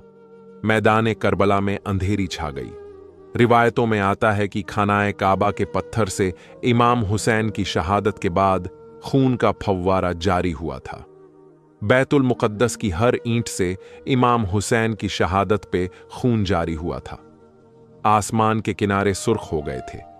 मेरे आका हुसैन को शहीद करने के बाद भी इन जालिम यजीदियों के जुल्म का बाजार नहीं थमा था। इन जालिम यजीदियों ने तमाम खेमों में आग लगा दी। बेरहम यजीदों ने तमाम खेमों में आग लगा दी। जब आग लगी, छोटे छोटे बच्चे खेमों में थे, औरतें खेमों के अंदर थीं। इमाम जैनुल आबेदीन खेमे के अंदर थे और इन जालिमों ने खेमे में आग लगा दी। उसके बाद में हजरत ज़ैनब को किसी ने देखा कि एक जवान को अपनी पीठ पर लाद करके खेमे के अंदर से बाहर ला करके रखती हैं। हजरत ज़ैनब ने इमाम जैनुल आबेदीन को जलते हुए खेमे से निकाला है। खेमों के अंदर आग लगा दी गई। इन जालिम यजीदियों ने बीवियों के सरों से चादरें छीन लीं, जिनके सर के बाल को आसमान के सूरज ने नहीं देखा था, जिनके सर के बाल को आसमान के चांद ने नहीं देखा था, जिनके सर के बाल को आसमान के सितारे ने नहीं देखा था, आज उनके मुकद्दस सरों से अपने चादर छीन ली गई है। अल्लाहू अकबर, कैसा क़यामत खेज मंजर होगा। हजरत सकीना कानों में बालियां पहने हुए थे। एक जालिम यजीद ने वो बालियां ऐसे छीनी कि आपके कानों से खून जाहिर हो जाता है। लेकिन ये सब सब्र कर रहे हैं, सब्र से काम ले रहे हैं। मेरे आका हुसैन रजी अल्लाह ताला अन्हु के सर मुबारक को एक जालिम यजीद ने अपने कब्जे में ले लिया। तमाम शोहदा के सिरों को अपने अपने कब्जे में ले लिया जाता है। मेरे आका हुसैन रजी अल्लाह ताला अन्हु जिस दिन शहीद हुए थे, जुमे की नमाज का वक्त था जब मेरे आका हुसैन ने शहादत का जाम पिया था। हजरत ज़ैनब फरमाती हैं, चलो अस्र की नमाज का वक्त हो गया है, अस्र की नमाज पढ़ते हैं। अस्र की नमाज पढ़ने के लिए तैयार करने का हजरत ज़ैनब हुक्म देती हैं। सब ने तयम्मुम किया और नमाज अदा करने लगे। सबकी आंखों में आंसुओं का समंदर था। अब रात की अंधेरी छा गई थी। अब यजीदियों ने सोचा, ये 3 दिन के भूखे प्यासे हैं, अब इनको खाना और पानी तो मिला नहीं है। चलो, अब ये औरतें बच्चे हैं, इनको खाना और पानी भेज देते हैं। अब यजीदियों ने सोचा, किसके हाथ भेजे? लेकर के बाहर बैठी हुई थी, फरमा रही थी, मेरी रगों में अली का खून दौड़ रहा है, मेरी रगों में भी फातिमा का दूध खून बनकर दौड़ रहा है। मुझे भी अल्लाह रब्बुल इज्जत ने यह शरफ दिया है, मैं भी शेर की बेटी हूं। है कोई आए जरा मेरे सामने। अब दोस्तों, यजीद ने हूर की बीवी को खाना दिया, पानी दिया, कहां जाकर के तुम ही देकर आओ। अब हूर की बीवी आई।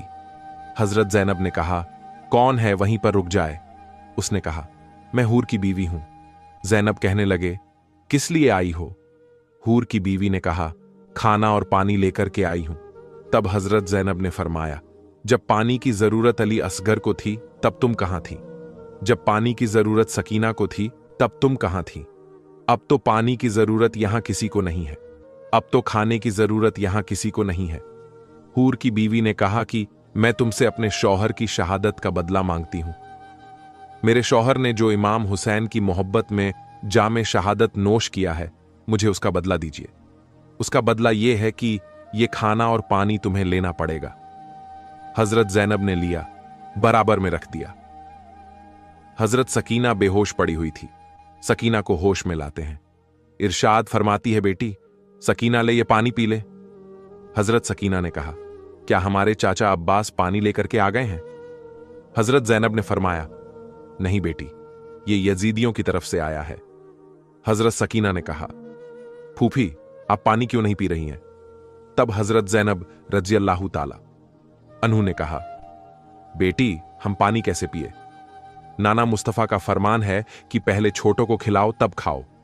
हजरत ज़ैनब से सकीना ने कहा, अच्छा नाना, मुस्तफा ने फरमाया है कि पहले छोटों को खिलाओ तब खाओ। हजरत ज़ैनब ने कहा, हां बेटी। हजरत सकीना पानी का गिलास लेती है, मैदाने करबला की तरफ दौड़ रही थीं। हजरत ज़ैनब ने कहा, बेटी कहां जा रही हो?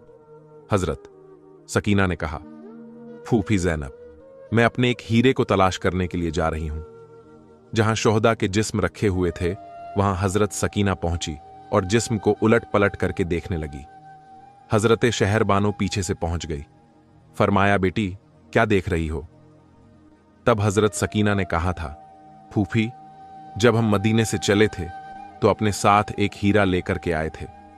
जब हम मदीने से चले थे तो अपने साथ एक नगीना लेकर के आए थे। जब हम मदीने से चले थे तो अपने साथ एक कीमती मोती लेकर के आए थे। वह मोती हमारा मैदाने करबला में खो गया, वो हीरा हमारा मैदाने करबला में खो गया। तमाम शोहदा के जिस्मों के अंदर हाथ डाल डाल करके हजरत सकीना देख रही थी। हजरत ज़ैनब ने कहा, बेटी क्या मिला? तभी अचानक हजरत सकीना ने आवाज बुलंद करके कहा, हां मेरी फूफी ज़ैनब, मुझे मेरा हीरा मिल गया है, मुझे मेरा नगीना मिल गया है, मुझे मेरा मोती मिल गया है। हजरत सकीना हजरत असगर के जिस्म को निकालते हैं। हजरत सकीना नन्हे अली असगर को अपने गोद में रखती है। इरशाद फरमाती हैं, ए मेरे भाई अली। असगर फूफी ज़ैनब फरमाती हैं, ये नाना मुस्तफ़ा का फरमान है कि पहले छोटों को खिलाओ तब खाओ, पहले छोटों को पिलाओ तब पियो। हम जब मदीने से चले थे, मक्के आए थे, मक्के से करबला आए हैं, असगर से ज्यादा छोटा हमने अपने साथ किसी को लेकर नहीं आए थे। मेरे भाई ये पानी पी लो।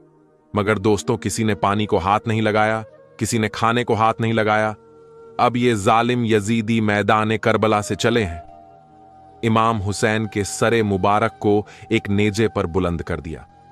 तमाम शोहदा के सरों को नेजे पर चढ़ा दिया। अब ये जालिम कूफा की तरफ रवाना होते हैं। हजरत ज़ैनब रजी अल्लाह ताला अन्हु ने देखा इमाम हुसैन का सर मुबारक एक नेजे पे था और सबसे ऊंचा, सबसे बुलंद नेजा इमाम हुसैन के सर मुबारक वाला नजर आ रहा था। तब हजरत ज़ैनब फरमाती हैं, ए यजीदो, देख ले तूने क्या समझा था कि तूने मैदान करबला में हुसैन को शहीद कर दिया है।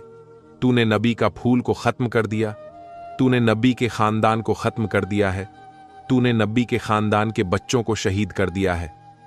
अरे देख ले जालिम, तूने क्या समझा था, तूने हुसैन को शहीद कर दिया तो हुसैन का कोई नाम लेने वाला नहीं होगा। अरे देख ले मेरा भाई, हुसैन कल भी ऊंचा था, आज भी ऊंचा है और कयामत तक ऊंचा रहेगा। मेरे भाई का सर कल भी बुलंद था, आज भी बुलंद है और कयामत तक बुलंद रहेगा। मेरा भाई हुसैन कल भी ऊंचा था, आज भी ऊंचा है और कयामत तक ऊंचा रहेगा। दोस्तों, सब यजीदी काफिला चलते जा रहा है। अब ये सब चल रहा है। रास्ते में एक गिरजाघर पड़ता है। कूफा से पहले एक गिरजाघर पड़ा। वहां के राहिब ने देखा कि ये सरों को नेजे पे बुलंद करके ये जालिम कहां जा रहे हैं। उसे राहिब ने पूछा था, ये किसका सर लेकर के जा रहे हो? तो एक ने कहा कि एक बागी का सर लेकर के जा रहे हैं। माजल्ला। उस राहिब ने कहा, इसका क्या नाम है? यजीदों ने कहा, इनका नाम हुसैन है। उसने कहा, अरे वही हुसैन जो मुस्तफा जाने रहमत के नवासे हैं, वही हुसैन जो तमाम जन्नतियों के सरदार हैं, उनके नवासे हैं। उसने कहा, हाँ हाँ, वही हुसैन है। राहिब ने कहा, तुम्हें शर्म नहीं आई? उसने कहा, तुम्हें गैरत नहीं आई? जिस नबी का कलमा पढ़ते हो, जिस नबी का नाम लेते हो, जिस नबी की मोहब्बत का दम भरते हो, उस नबी के नवासे का सर काट करके ले जा रहे हो। उसने कहा, तुम्हें मैं 10,000 दिरहम दूंगा, एक रात के लिए ये सर मुझे दे दो। मेरे आका हुसैन का सर जब जिस्म से जुड़ा हुआ था तब भी इस्लाम की खिदमत कर रहे थे। यहां का हुसैन का सर जिस्म से अलग हुआ तब भी इमाम हुसैन इस्लाम की खिदमत कर रहा है। देखो मेरे आका हुसैन रजी अल्लाहु अन्हु का सर मुबारक। यहां एक बात और मैं आपको बता दूं, मेरे आका हुसैन रजी अल्लाहु ताला अन्हु के सर को जब नेजे पे बुलंद करके ये जालिम यजीदी आगे बढ़े थे, तब हजरत ज़ैनब ने एक नजर करबला के मैदान की तरफ डाली थी और जब अपने भाई हुसैन के जिस्म पाक मैदान ए करबला में देखा था, वो सर को नेजे पे बुलंद देखा था, तब हजरत ज़ैनब ने कहा, ए मेरे भाई, क्या इसी दिन के लिए आप हमें मदीने से लेकर के आए थे? मेरे भाई जब मदीने से लेकर के चले थे तो कितने पर्दे के साथ लेकर के चले थे? जब तुम हमें मदीने से लेकर के आए थे तब पर्दे के साथ चले थे। मेरे भाई आज अपनी बहन को तन्हा छोड़ दिया। मेरे भाई आज अपनी बहन को अकेला छोड़ दिया। मेरे आका हुसैन की बहन ज़ैनब ने अपने भाई हुसैन के जिस्म से जाकर के लिपट जाती है और कहती है, मेरे भाई हमें किसके सहारे पे छोड़ दिया है? तो हुसैन का सर जो नेजे पे बुलंद था, आवाज आती है, मेरी बहन ज़ैनब, तू ये मत समझना कि तेरे भाई हुसैन ने तुझे तन्हा छोड़ दिया है। तू ये मत समझना तेरे भाई हुसैन ने तुझे अकेला छोड़ दिया है। तेरे भाई का जिस्म करबला में जरूर रख रहा है, लेकिन तेरे भाई का सर तेरे साथ साथ चल रहा है। तेरा भाई तुझे अकेला नहीं छोड़ रहा है। उस गिरजाघर के राहिब ने कहा था, 10,000 दिरहम दूंगा, एक रात के लिए हुसैन का सर मुझे दे दे। एक रात के लिए सर दे दिया। जालिम लालची तो पहले ही से थे, लालच में तो आए थे आका हुसैन को शहीद करने के लिए, लेकिन वो तारीख देखो, उस राहिब ने सर लिया। मेरे आका हुसैन का जिस्म पे आपने जाकर के जो कपड़े पहने हुए था, जाकर के उतरता है, गुस्ल करता है, गुस्ल करने के बाद में एक पाक कपड़े लेकर के आता है। आका हुसैन के सर पे जहां जहां खून लगा हुआ था उसे साफ करता है। दाढ़ी मुबारक में खून लगा हुआ था, साफ करता है, करने के बाद में एक बुलंद जगह पे रख देता है और हुसैन के सामने अदब से बैठ जाता है। सरे मुबारक के सामने अदब से बैठ गया तो अल्लाह पाक ने उसकी आंखों से तमाम पर्दे हटा दिए। उसने क्या देखा कि एक नूर निकलता है हुसैन के सर मुबारक से, गिरजाघर को चीरता हुआ आसमान से जा करके मिल जाता है। हुसैन के सर की करामत उसे राहिब ने देखी तो वहीं कहता है, मेरे आका हुसैन, आज से आप गवाह बन जाइए। मैंने आपके सर की ये करामत देख करके आपके नाना मुस्तफ़ा का कलमा पढ़ लिया है। मैं कलमा पढ़ करके मुसलमान हो गया हूं। जब मेरे आका हुसैन का सर जिस्म से लगा हुआ था तब भी इस्लाम की खिदमत कर रहे थे। सर जिस्म से अलग हो गया है तब भी इस्लाम की खिदमत कर रहे हैं। अब ये सर मुबारक लेकर के ये जालिम आगे बढ़ते हैं। कूफा के करीब पहुंचने वाले थे। जब ये काफिला कुफा में पहुंचने वाला था तभी इब्ने जियाद जालिम ने कहा था, अब वो काफिला आ रहा है जिसे कैदी बना करके लाया गया है। किसी ने पहले ही जाकर खबर दे दी थी। कहा, हां वहीं काफिला आ रहा है, कहां बाहर ठहरा दो। वहीं कूफा के बाहर ठहरने का हुक्म दे दिया गया। दोस्तों, अब यह काफिला रात में ठहर गया। इब्ने जियाद ने पूरे कुनबे को दुल्हन की तरह सजाने का हुक्म दे दिया, सजावट कराने का हुक्म दे दिया, और इसने ढोल वाले लोगों को तैयार किया और कहा कि दोनों साइड से खड़े हो जाएं। ये इस साइड से खड़ा किया, दूसरा उस साइड से खड़ा किया, कहा कि अब लेकर के आओ। ये काफिला में हजरत ज़ैनब रज़ी अल्लाहु ताला अन्हु है, हजरत सकीना है, बीबी शहरबानू है। सब ने अपने अपने चेहरे छुपाने के लिए अपने सर के बालों को आगे कर लिया था। अपने सर के बालों से अपने चेहरों को छुपाया था, जिनके बारे में यह आता है कि सर के बाल को आसमान के चांद सूरज ने नहीं देखा था। आज उनके सरों से मुकद्दस चादरों को छीन लिया गया है। वो सब मुकद्दस पाकबाज बीबियां थीं जिनके सिर के बालों को किसी ने नहीं देखा था, लेकिन आज ये कूफा में दाखिल हो रही हैं। सर पर चादर नहीं है। लोग अपने अपने घरों की छतों पर खड़े हो जाते हैं, इस काफिले को देख रहे हैं। हजरत ज़ैनब रज़ी अल्लाहु ताला अन्हु हजरत शहरबानो है, सब्र से काम ले रही हैं। इस जालिम इब्ने जियाद ढोल बजाने का हुक्म दिया। वो जालिम ढोल बजा रहे थे और ये नक्कारे बजा करके ये कह रहे थे कि आज हम जंग जीत गए हैं, आज हम जंग जीत गए हैं। अब ये काफिला अंदर आ रहा है। देखा कि कुछ लोग सीना टूटते हुए बाहर निकले हुए से, सीना टूटते हुए, अपने कपड़ों को नोचते हुए, बालों को नोचते हुए या हुसैन हाय हुसैन करते हुए बाहर निकले। हजरत ज़ैनब ने पूछा कि तुम्हारे ये हाल की वजह क्या है? तुम ये मातम क्यों कर रहे हो? तो उन जालिमों ने कहा था कि हम हुसैन का गम मना रहे हैं। तब हजरत ज़ैनब ने फरमाया था कि तुमने मेरे भाई को खत देकर के बुलाया। तुम ही कूफे वालों ने मेरे भाई के पास जज्बाती बातें लिख करके खत में भेजी थीं। तुम ही ने मेरे भाई को गुस्से से जाम खून से खत भेज करके बुलाया। जब मेरा भाई यहां आ गया तो उसको इस मेहमान नवाजी का ये सिला दिया तुमने। मेरे भाई के बच्चे छोटे थे, ठेक मां के असगर को भी शहीद करवा दिया। जालिम तुम ही ने यजीद की मदद की, जालिम तुम ही ने यजीद का साथ दिया, और आज तुम ही हुसैन की मोहब्बत का दम भरते हो। खुदा करे कयामत तक तुम ऐसे ही सीना कूटते रहो, खुदा करे कयामत तक तुम ऐसे ही कपड़े फाड़ते रहो, खुदा करे तुम कयामत तक ऐसे ही रोते रहो। दोस्तों, एक करामत और सुनिए।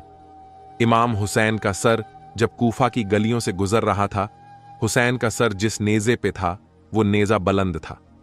एक आदमी अपने घर की छत पे कुरान शरीफ की तिलावत कर रहा था और साहब का वाकिया पढ़ रहा था, जिसका तर्जुमा यह है कि असहाब का किस्सा अजीब है।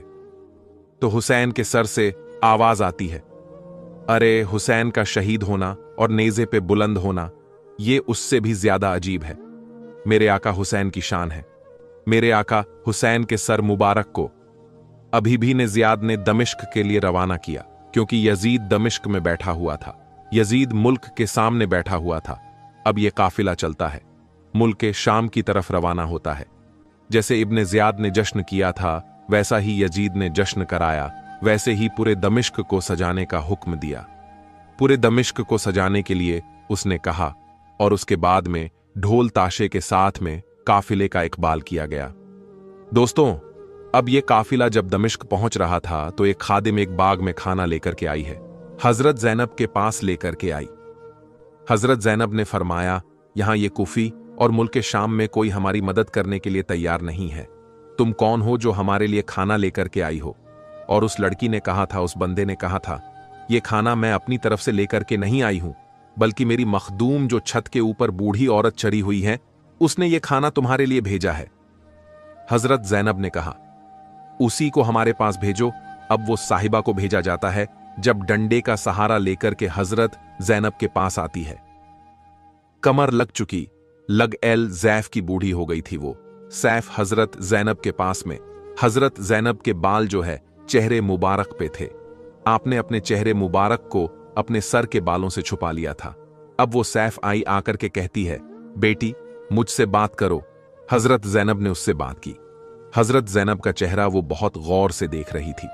वो बोली, बहुत गौर से हजरत जैनब का चेहरा देख रही थी।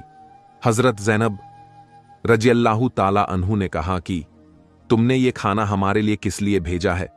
हमने इस खाने को नहीं लेंगे, हम नबी के घर वाले हैं, हम ये खाना कबूल नहीं करेंगे उसे।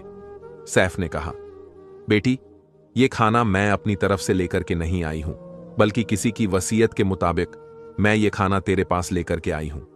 कहां? कैसी वसीयत? कहां बताओ तो सही। तब उस औरत ने कहा था, बेटी मुझे एक बात पहले तू ये बता दे कि मैं तेरे चेहरे को देख रही हूं। तेरा चेहरा उस बेटी से मिलता है जो फातिमा की गोद में थी। बेटी मैं फातिमा तूज जहरा के यहां खादिमा थी। मैं फातिमा की यहां पर बंदी थी।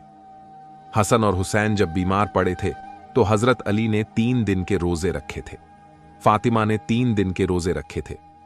बेटी मेरा नाम फिजा है और मैंने भी उन दोनों के साथ रोजे रखे थे ताकि हसन और हुसैन ठीक हो जाएं, हसन और हुसैन का बुखार उतर जाए। मैंने इसीलिए रोजे रखे थे और जब मैंने 3 दिन रोजे रखे थे तब बीबी फातिमा ने मुझे फरमाया था कि मैं तुझे आज आजाद कर रही हूं। आज से तू गुलाम नहीं बांधी नहीं जा, आज से हमने तुझे आजाद कर दिया है। तो फिजा ने कहा था, बीबी फातिमा जरा ये तो बताइए मैं इस एहसान का बदला कैसे चुकाऊंगा, मैं इस एहसान का बदला कैसे पूरा करूंगी?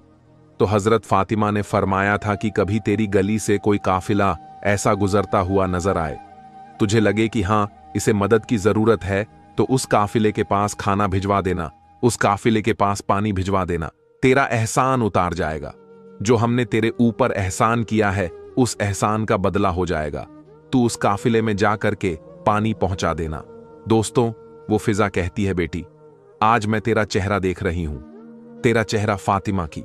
यहां पर जो बेटी उनकी गोद में थी, तेरा चेहरा उससे मिलता है बेटी, तेरा चेहरा उससे मिलता है। हजरत जैनब की आंखों में आंसू आ गए। फरमाया, जिस हुसैन के लिए तुमने मन्नत के रोजे रखे थे उसी हुसैन को इन जालिमों ने 3 दिन का भूखा प्यासा शहीद कर दिया। ये उसका सर जा रहा है। फिजा की आंखों से आंसू निकल गए, हजरत जैनब के सीने से लग जाती है। हजरत जैनब ने फरमाया, जिस बेटी को तुमने फातिमा की गोद में देखा था वो बेटी मैं ही हूं। फिजा ने कहा, बेटी अब मैं अपने घर नहीं जाना चाहती, मैं भी तेरे साथ यजीद के दरबार चलूंगी। अब बूढ़ी औरत चल नहीं पा रही थी, कमजोर थी, बूढ़ी हो चुकी थी। डंडे का सहारा लेकर के यजीद के दरबार में पहुंची थी। यजीद के दरबार में जाकर के यजीद जालिम ने जब इमाम ज़ैनुल आबिदीन के कत्ल का हुक्म दिया था, तब हजरत जैनब ने ऐसी मौला अली शेर खुदा के अंदाज में खुतबा दिया। इरशाद फरमाया, यजीद अगर मेरे बेटे ज़ैनुल आबिदीन की तरफ कोई तलवार पड़ी तो समझ ले कयामत आने से पहले कयामत बर्पा कर दी जाएगी। हजरत ने कहा, जालिम यजीद, तूने नबी के नवासे को शहीद करवाया है, तूने पाकबाज पाक खातून को तूने आज कैदी बना करके अपने दरबार में बुलाया है। जिनके कदम घरों में पड़ जाए तो आदमी किस्मत की मेराज समझता है, जिनकी दुआओं के जिनके हाथ दुआ के लिए उठ जाएं तो वो आदमी की किस्मत संवर जाती है। आज तूने उन्हीं को कैदी बना करके अपने दरबार में बुलाया है। जालिम यजीद ने कहा, कौन है जो इस बुढ़िया का सर कलम कर दे? यजीद के दरबार में जो उसके नौकर रहते थे वो हफ्सा के रहने वाले थे। फिर भी हफ्सा की रहने वाली थी। तलवारें निकल आईं उन हफ्सा के रहने वालों की।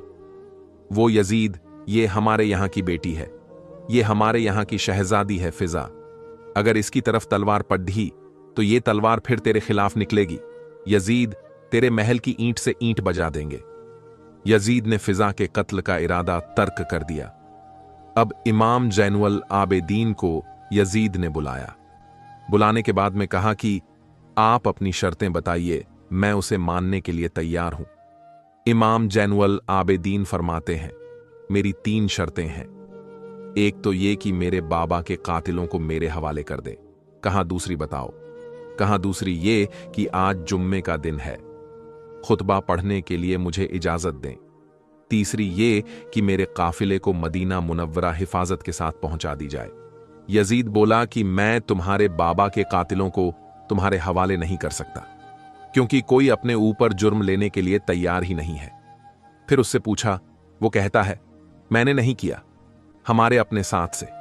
पूछा, बोला मैंने नहीं किया। कुल्ली से पूछा, वो कहता है मैंने नहीं किया। सब इनकार कर रहे थे। यजीद ने कहा कि ऐसे तो पता लगाना मुश्किल है, क्योंकि मैं तो दमिश्क में बैठा हुआ था, यही लोग इन्हीं लोगों ने शहीद किया है। अब ये लोग बताने के लिए तैयार नहीं है, ये शर्त तुम्हारी पूरी नहीं हो सकती। दूसरी बताइए। आप फरमाते हैं कि मैं दमिश्क की जामा मस्जिद में खुतबा देना चाहता हूं। यजीद ने कहा, यह काम हो जाएगा। अब इमाम का शहजादा मिंबरे नूर पर खड्डा है, खुतबा देते हैं। इरशाद फरमाते हैं, पूरी नमाजियों से मस्जिद भरी हुई थी। आपने फरमाया, मदीने वाले मुस्तफ़ा मेरे नाना हैं। यजीद ने कहा, तुम्हारे नाना हैं। आपने फरमाया, उसकी नाना की नवासे को तूने मैदान करबला में 3 दिन का भूखा प्यासा शहीद करवाया है। यजीद, इसका जवाब तू कयामत के दिन क्या देगा? तमाम नमाजी मस्जिद की तरफ से खिलाफ होते जा रहे थे। यजीद ने सोचा कि ये लोग तो मेरे खिलाफ हो जाएंगे। यजीद मुअज्जन से कहता है, खुतबे की अजान पर मुअज्जन अजान पड़ी। जब पढ़ता है, असदो अन्ना मोहम्मद रसूलुल्लाह, तो इमाम जैनुल आबेदीन फरमाते, तुझे इसी नाम का वास्ता देता हूं। अब काफिला मदीने के लिए रवाना हुआ है। 40 दिन के बाद रिवायत में आता है, काफिला मैदान करबला के करीब से गुजर रहा था।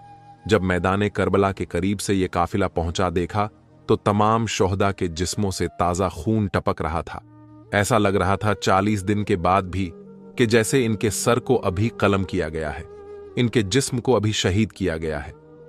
खून टपक रहा था। इमाम जैनुल आबेदीन ने तमाम शोहदा के सरों को तमाम शोहदा के जिस्मों के साथ में दफन किया। मैदान करबला में एक ये रिवायत मिलती है। दूसरी रिवायत यह है कि कूफा के बराबर में एक गांव था, वहां के लोग आए और उन्होंने उन जिस्मों को वहां पर दफन किया। हुसैन के सर के बारे में यह आया है, रिवायतों में मुख्तलिफ रिवायतें हैं। एक रिवायत में यह है कि इमाम हुसैन के सर को इमाम हुसैन के जिस्म पाक के साथ करबला में दफन किया गया। एक रिवायत में है आपके सर को काहिरा में एक जगह है, वहां दफन किया गया। एक रिवायत है कि आपके सर को मदीना मुनव्वरा जन्नतुल बकी शरीफ में हजरत फातिमा के पहलू में दफन किया गया। यह 3 रिवायत मिलती है। अब यह काफिला मदीने आ रहा है। अल्लाहू अकबर, किस शान से आए थे, किस शान से आए हैं। मदीने से जब चले थे तो किस शान से चले थे, आज मदीने में दाखिल हो रहे हैं। इमाम हुसैन के एक सौतेले भाई थे जिनका नाम था मोहम्मद बिन अल्फिया। ये मदीना मुनव्वरा में रह गए थे। इमाम हुसैन की एक बेटी मदीना मुनव्वरा में रह गए थे, जो हजरत सुगरा के शौहर थे। दोस्तों, मैं तारीख बताता हुआ चल रहा हूं। अब यह काफिला मदीना मुनव्वरा में पहुंचने वाला है।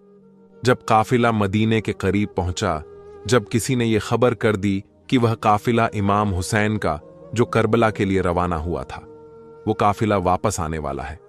सुगरा बेचैन तो पहले ही से थी, सुगरा बेकरार तो पहले ही से थी अपने घर वालों के हालात जानने के लिए, और जब सुना कि काफिला आने वाला है, बेचैन हो गई।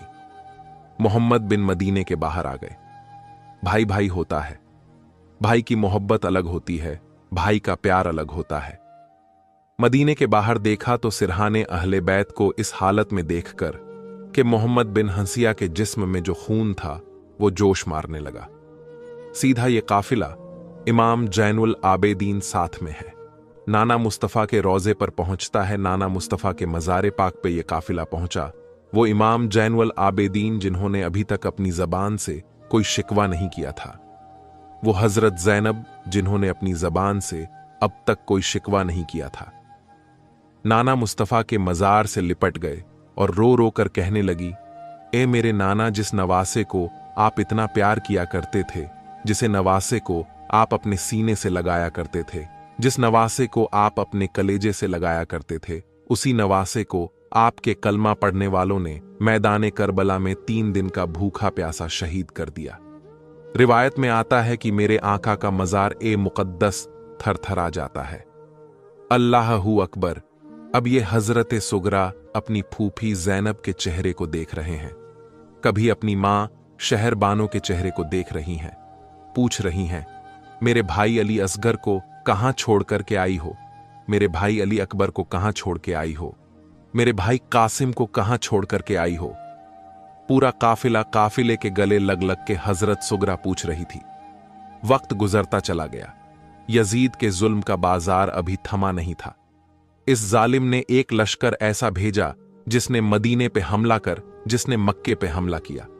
मदीने की पाकबाज पाक 3 हस्तियां जिनकी पारसाई की कसम याद की जाए, उनके साथ में जालिम ने 3 दिन तक अपने लश्करी को हलाल रखा। हजरत इस जालिम ने खाने काबा पर हमला कराया, जिसमें खाना काबा का गिलाफ जलाया। वक्त गुजरता चला गया, घड़ी गुजरती चली गई। एक नौजवान उठा था जिसका नाम मुख्तार शफी था।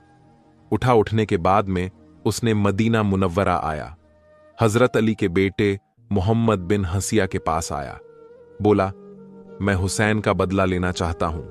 मोहम्मद बिन हसिया बोले, मैं तेरे साथ हूं आए। इमाम जैनुल आबिदीन के पास में खिलाफत को लेकर के आपस में मामला हो गया था। मोहम्मद बिन हसिया कहते थे, मैं तुम्हारा चाचा हूं, मैं मुसल्ले पे खड़ा होऊंगा। इमाम जैनुल आबिदीन फरमाते कि मैं खड़ा होऊंगा। जब ये बात ज्यादा बढ़ गई तो हजरे असवद खाने काबा के पास में पहुंचे। दोनों कहा कि फैसला हजरे असवद करेगा। वो पत्थर जो जन्नत से आया था, कहा हजरे असवद जिसके लिए कह देगा कि मुसल्ले पे खदद्दा हो जाए, वही खदद्दा होगा। इमाम जैनुल आबिदीन ने फरमाया, ठीक है। काबे का तवाफ करके मोहम्मद बिन हंसिया ने कहा कि हजरे असवद बता, इमामत का हकदार कौन है? कोई जवाब नहीं आया। हजरत इमाम जैनुल आबिदीन सामने खददीदे हुए। फरमाया, बता हजरे असवद इमामत का हकदार कौन है?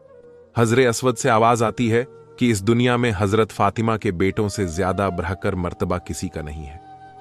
बेशक इमाम जैनुल आबिदीन जो थे वो इमाम हुसैन रजी अल्लाह ताला अन्हो की हकीकी बेटे थे, सगे बेटे थे, इसलिए इमामत का हक उन्हीं का बनता था। इमाम जैनुल आबिदीन बहुत सब्र करने वाले थे। आप फरमाते हैं, वो जालिम छुप जाएंगे, अपने घरों में जाकर के बैठ जाएंगे, तो आप कैसे उनसे बदला लेंगे? तब उस मुख्तार शख्स ने कहा था, हुजूर, अगर वो पहाड़ों में भी छुप जाएंगे तब भी निकल करके मारूंगा, अपने घरों में बैठ जाएंगे तब भी निकल करके मारूंगा। उस मुख्तार शख्स ने एक लश्कर तैयार किया और यजीद को मार चुका था। इमाम हुसैन से तकरीबन 22 साल उम्र में छोटा था। यजीद ये सन हिजरी 25 में पैदा हुआ। इमाम हुसैन सन हिजरी 4 में पैदा हुए थे। बहुत छोटा था उम्र में इमाम हुसैन से। अब यजीद तो मर चुका था, लेकिन याद रखो, मुसलमानों मुख्तार शख्स उठा था। उसने अमर इब्न साद को कत्ल कराया। उसने उर्मिला को बुलाया, उर्मिला को पकड़वाया। पकड़वाने के बाद अपने लश्करी से कहा कि जिसका निशाना सबसे ज्यादा तेज हो, तीर चलाने में वो मेरे सामने आए। एक आया, बोला मेरा निशाना बहुत अच्छा है। उसने कहा कि इसके तीर ऐसा मारना कि इसके हलक पर लग कर के पार निकल जाए। उसने ऐसा ही तीर मारा, उर्मिला के हलक से निकल कर के पार निकल गया। दोस्तों, उस मुख्तार शख्स ने खूनी को पकड़ने के लिए अपने आदमी भेजे। ये जालिम घर के अंदर छुप करके बैठ गया। इसकी बीवी तो पहले ही से इससे नाराज थी, इसके खिलाफ थी, लेकिन जब मुख्तार के आदमी आए, घर के अंदर छुप के बैठ गया। बोला, बताना मत इसकी बीवी से। उन लोगों ने पूछा कि कहां है होली, तो उसकी बीवी ने मुंह से तो कह दिया मुझे नहीं पता, लेकिन इशारे से कह दिया कि घर के अंदर है, पकड़ के ले गए। जालिम को कत्ल कर अमर इब्न साद को कत्ल कर दिया। उसने पूछ पूछ करके जिन जिन ने इमाम हुसैन की शहादत में हिस्सा लिया था, उसने चुन चुन करके मदीना मुनव्वरा से इमाम जैनुल आबिदीन से इजाजत लेकर के उसने चुन चुन करके उन लोगों को कत्ल कर दिया था। इमाम हुसैन का लहू रंग लाया था, इमाम हुसैन का खून रंग लाया। इसने तो सोचा था यजीद ने क्या कोई हुसैन का नाम लेने वाला नहीं होगा। तारीख़े करबला से पहले तकरीबन 400 लोगों के नाम यजीद थे। तारीख़े करबला से पहले यजीद नाम बुरा नहीं माना, बहुत अच्छे थे। आप मुझे बता दो किसी का नाम यजीद रखा गया? बेशक किसी का नाम यजीद नहीं रखा गया। और मेरे आका हुसैन का नाम आज घर घर में है। कोई गुलाम हुसैन है, कोई मोहम्मद हुसैन है, कोई अली हुसैन है। हर जगह हुसैन के नाम लेने वाले हैं। आज हर जगह हुसैन का नाम है। दोस्तों, मुख्तार शख्स ने बदला तो लिया, लेकिन आखिर में यह जालिम भी खुदाई का दावा कर बैठा। इसने खुदाई का दावा कर दिया कि मैंने इतना बड़ा काम करा है। मैं कोई आम इंसान नहीं हूं, बल्कि मैं खुदा हूं। माजल्ला। इसने नबी होने का दावा किया कि मैं नबी हूं, जब ये नबी होने का। जब इसने दावा किया तो इसे हजरत अब्दुल्ला इब्न जुबैर ने कत्ल कर दिया। कत्ले हुसैन असल में मर गई यजीद है। इस्लाम जिंदा होता है हर करबला के बाद। हुसैन तेरी अजमत को सलाम, हुसैन तेरी ताकत को सलाम, हुसैन तेरी रिफत को सलाम, हुसैन तेरे मुकाम को सलाम, हुसैन तेरी सदाकत को सलाम, हुसैन तेरी अदालत को सलाम, हुसैन तेरी सखावत को सलाम, हुसैन तेरी हिम्मत को सलाम, हुसैन तेरी सिदत को सलाम, हुसैन तेरी लियाकत को सलाम, हुसैन तेरे वकार को सलाम, हुसैन तेरे अजमत को सलाम, हुसैन तेरे लाल को सलाम, हुसैन तेरे काम को सलाम, हुसैन तेरे किरदार को सलाम, हुसैन तेरे कैरेक्टर को सलाम, हुसैन तेरे इकबाल को सलाम, हुसैन तेरे मलाल को सलाम, हुसैन तेरे आमाल को सलाम, हुसैन तेरी हर अदा को सलाम, हुसैन तेरे घर वालों को सलाम, हुसैन तेरे अहले खाना को सलाम, हुसैन तेरी बहन ज़ैनब को सलाम, हुसैन तेरे मैदान करबला में आने को सलाम, हुसैन तुमको जमाना सलाम कहता है, हुसैन तुमको मदीना सलाम कहता है, हुसैन तुमको कुरान के सलाम कहते हैं, अली और फातिमा सलाम कहते हैं। खुदा गवाह है कि नाना सलाम कहता है। खुदा की राह में सर को काट दिया तुमने, निज़ाम कुफ्र को अक्सर मिटा दिया तुमने, तुम्हें खुदा भी तुम्हारा सलाम करता है। सुभान अल्लाह। दोस्तों, करबला की दास्तान आपको कैसा लगा? मेरे बयान करने का अंदाज आपको कैसा लगा? हमें कमेंट में ज़रूर बताइएगा। और हाँ, इस वीडियो को लाइक कर दीजिएगा, क्योंकि लाइक करने से यूट्यूब इस वीडियो को और भी मुसलमान भाई तक पहुंचाएगा, जिससे करबला की दास्तान हर कोई सुन पाएंगे। और दोस्तों, आप कहां से हमारे वीडियो को देख रहे हैं? आप अपने शहर का नाम हमें लिखकर और अपना नाम लिखकर जरूर बताइएगा, ताकि हमें भी पता चले हमारे वीडियो को कौन कहां से देखता है।